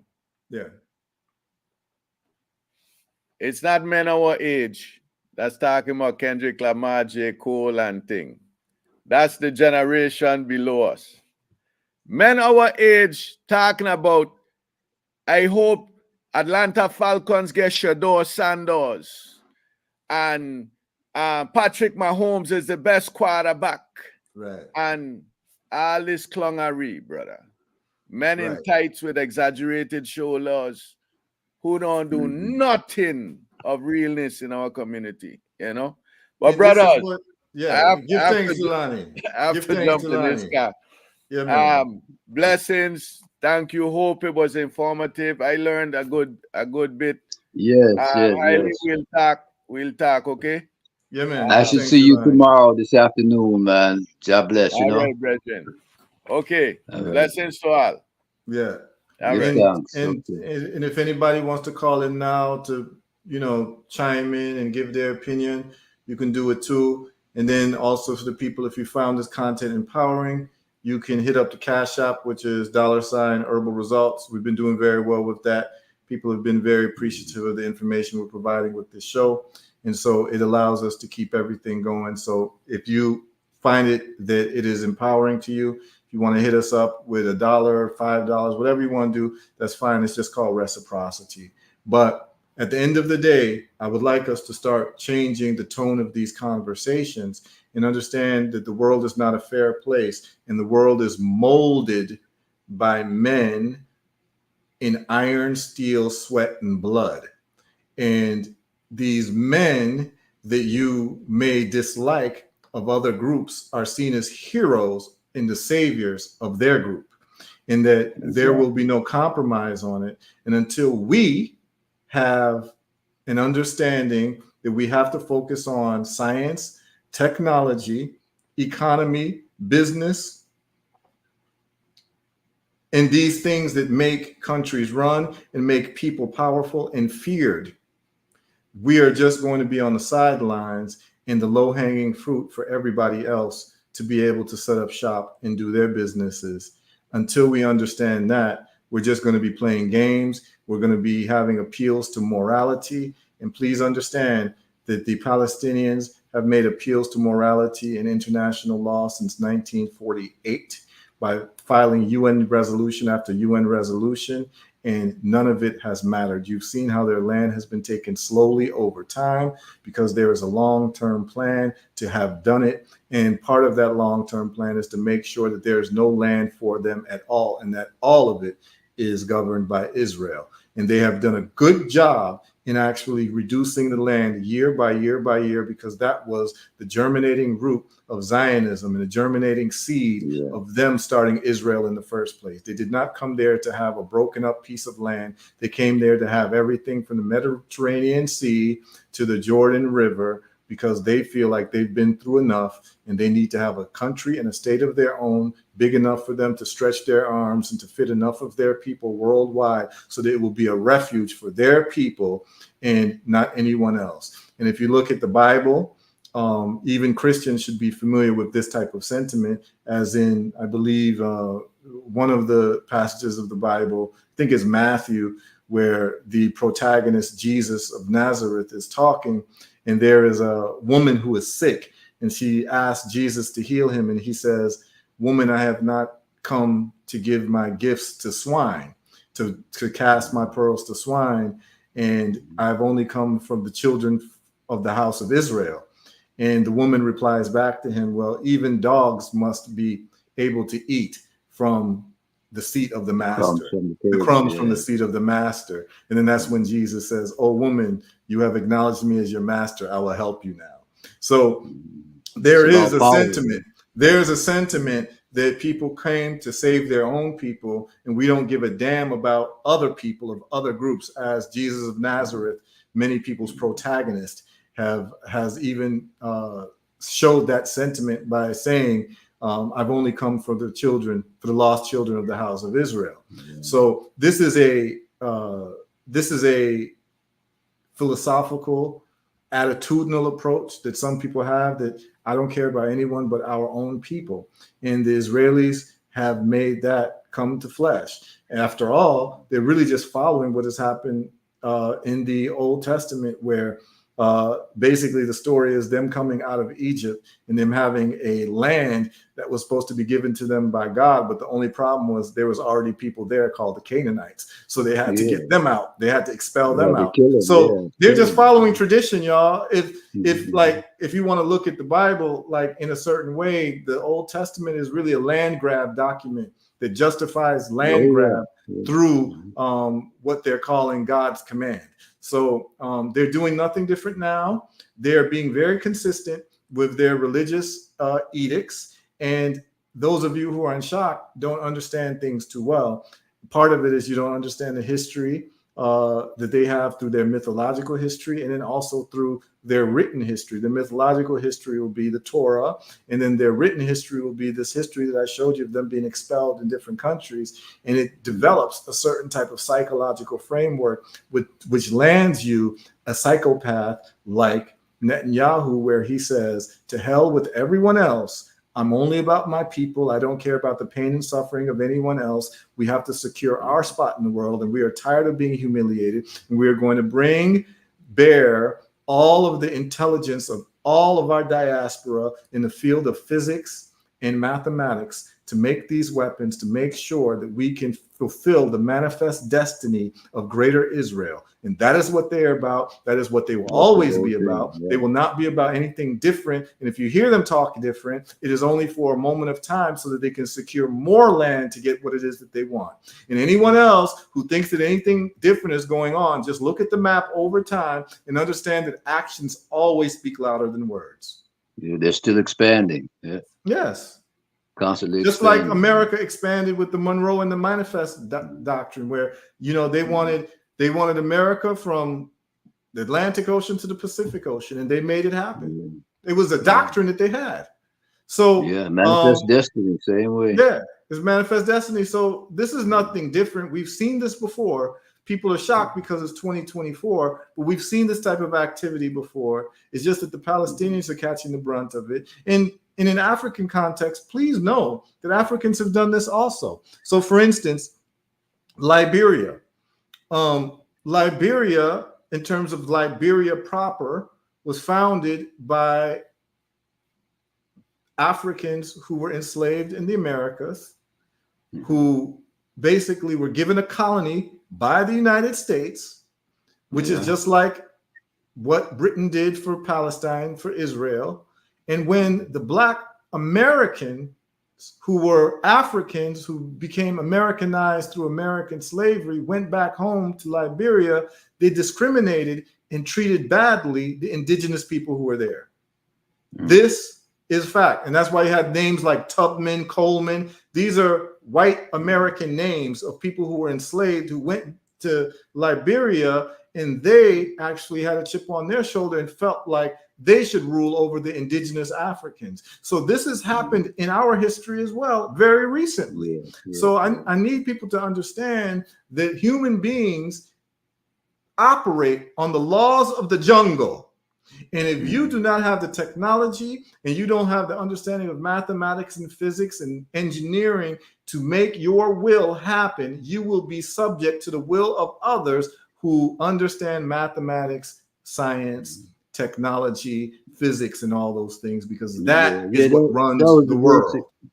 That was the basic reality of the Black Panthers, same way. We've been begging for this and begging for that for so long. They have to take up arms, and like Malcolm said, by any means necessary.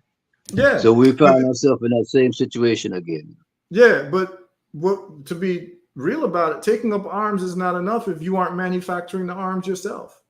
Because you're going to have to buy it from your enemies. Like I said, it's a technological thing. Now it's higher than that. It's nuclear and atomic. Exactly. Yeah. So, take note from the Israelis. I'm not saying treat people brutal like how they treat people, but please understand that they believe that this is very, very life or death for them. And that if they don't have Israel, they will not survive as a people. And they've had men of their group be born with their life's duty to defend their people so that another Holocaust for them don't happen. And in a lot of ways, that's a noble pursuit. We find what they've done ugly because we've been on that other end of that boot. Receiving end. So we find that we've been on the receiving end. So we're very sensitive to those types of things. But what you have to understand is that this is the law of the jungle, and those people who have this attitude seem to always be winning. So it's very important. I got to sign off too, man. I got to get the plane in the morning. I'm gonna be meeting with Jalani tomorrow afternoon. All right, highly blessed, man. Love where you're coming from, my brother. Keep that vibe going, man. Good to see you too. God bless you. Yes. Take care. Okay. Yes, I. Yes, sir. Yeah. So this is what it is, and so when you tune in to the news of Israel and all, understand that if there's any peace, it's only temporary. About every 10 years, the Israeli government goes through a thing called mowing the lawn. What is mowing the lawn? Mowing the lawn is basically going into Palestinian territories and committing atrocities. Because what they want to do is they really want the Palestinians to give up. They want them to be exterminated because they cannot have them be a part of their country because their numbers are too big, and you won't be able to have a democracy because Palestinians will rule. They need to have Israel ruled by Jews. They want to make sure there's one place in the world that is a Jewish state. That is non-negotiable for them because they believe that their survival is paramount to that reality. And they have a lot of right to believe that based on the history that I shared with you. So there will be no negotiating with Palestinians. Why? Because they don't have to. The Palestinians do not have the technical and the technological wherewithal. They do not have the weaponry. They do not have the organization. They do not have the communications systems to be able to fight against the Israelis. And the Israelis will never allow them to have that. So in essence, the Palestinians really need to start looking at how long is this going to go on? And they might want to think about really not having emotional attachment to that land and going somewhere else where they can actually develop themselves away from these Israelis, because these Israelis are not going to let up. They're not going to give them any land back. They're not going to let them have any type of say into Israeli politics or Israeli economics or Israeli life, because for them, it is Israel or bust. And in a lot of ways, they're correct.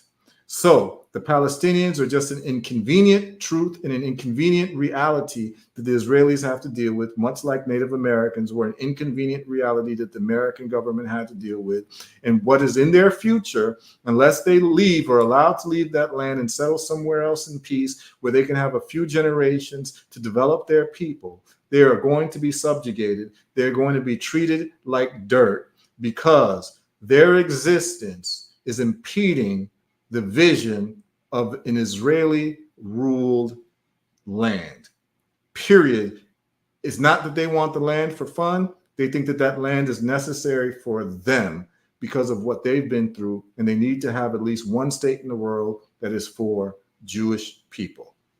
And that's the end of that story. They're not going to negotiate with you. They're not going to debate with you. As you are debating with them and writing UN resolutions and condemning them, they are getting more and more sophisticated technology and more warfare equipment so that they'll be able to defend themselves from anyone who feels like they want to get froggy. And that's just what it is. Their leaders, like Netanyahu, may be despised in the world, but amongst their people, Netanyahu, the Ariel Sharons, and all of that are seen as heroes and saviors of their people who would prevent them from going through another pogrom or another genocide or Holocaust or an expulsion. They don't want to be expelled anymore. They want to have their own country. And they've done all of the things that people have done traditionally when they set up new kingdoms and new empires, which is called clearing the land of the people who are there already. The Northern Indians did it with the Aryans against the Dravidians, and that's why India looks the way it looks now. The dark people are in the southern part. The northern people tend to be more light-skinned because the Aryans from the north, and they came over and they took over India.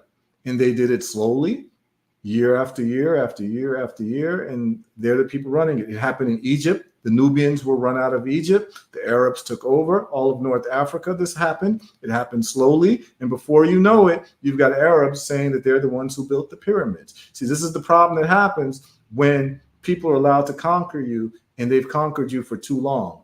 They actually believe that that land is theirs, and they start adopting all of the good parts of your history and giving you the bad parts of your history, which is the humiliation and the shame.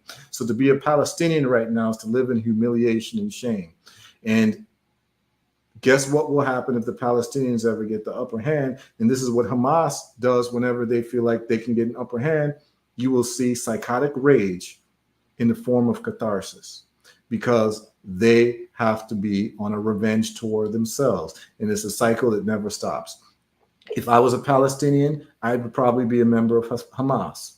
If I was a Jew, I'd probably be a member of the Israeli cabinet, making sure that Israel is never, ever, ever compromised. If I was born a Jew, particularly a European Jew, I probably would be friends with Netanyahu. I'm an African, I'm a Pan-Africanist, and I want the liberation of Africa without any apology, because I know what's happened to our people. I'm very sensitive, and I'm thinking all the days of my life how Africa can become a world superpower, because Africans need to have a place to ourselves too. I understand what they're going through. The question is, what are the limits? Well, what are the limits when everyone has nuclear weapons? That's the question. What are the limits when everybody has nuclear weapons? And we need to pay attention to these things.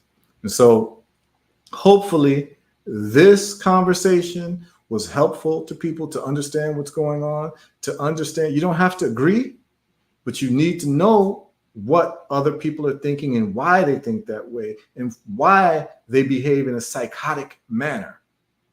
They are going through psychosis because they feel like their backs are against the wall and this is the last inning for them in this baseball game.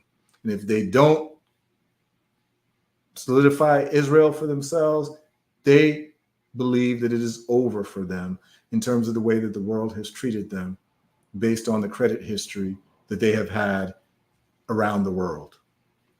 So you need to understand that when you're talking to an Israeli person or a Jew, they're very sensitive about these things because they literally believe that Israel is the only thing stopping them from being slaughtered all around the world.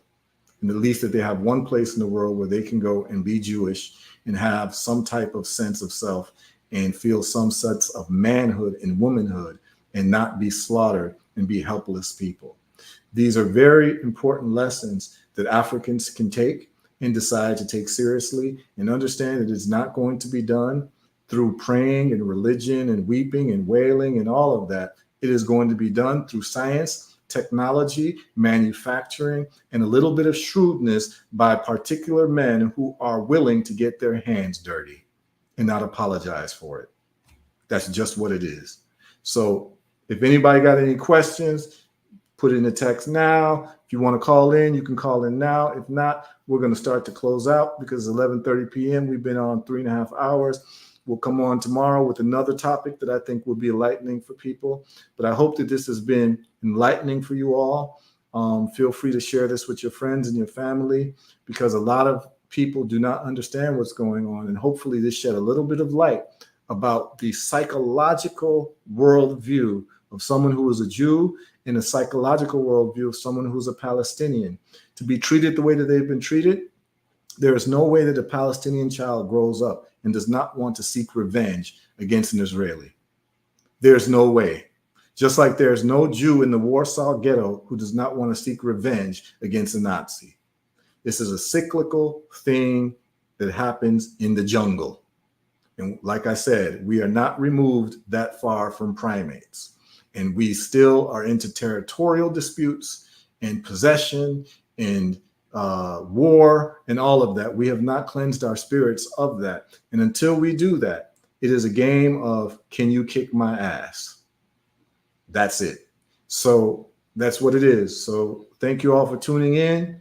We'll be back tomorrow at 8 p.m. Eastern time. And I hope everyone enjoyed and got something out of this. And like I said, if you got something out and you have extra funds sitting around, why not spend it by giving reciprocity to $ Herbal Results at Cash App. And we'll see you all tomorrow. All right. Give thanks. Peace.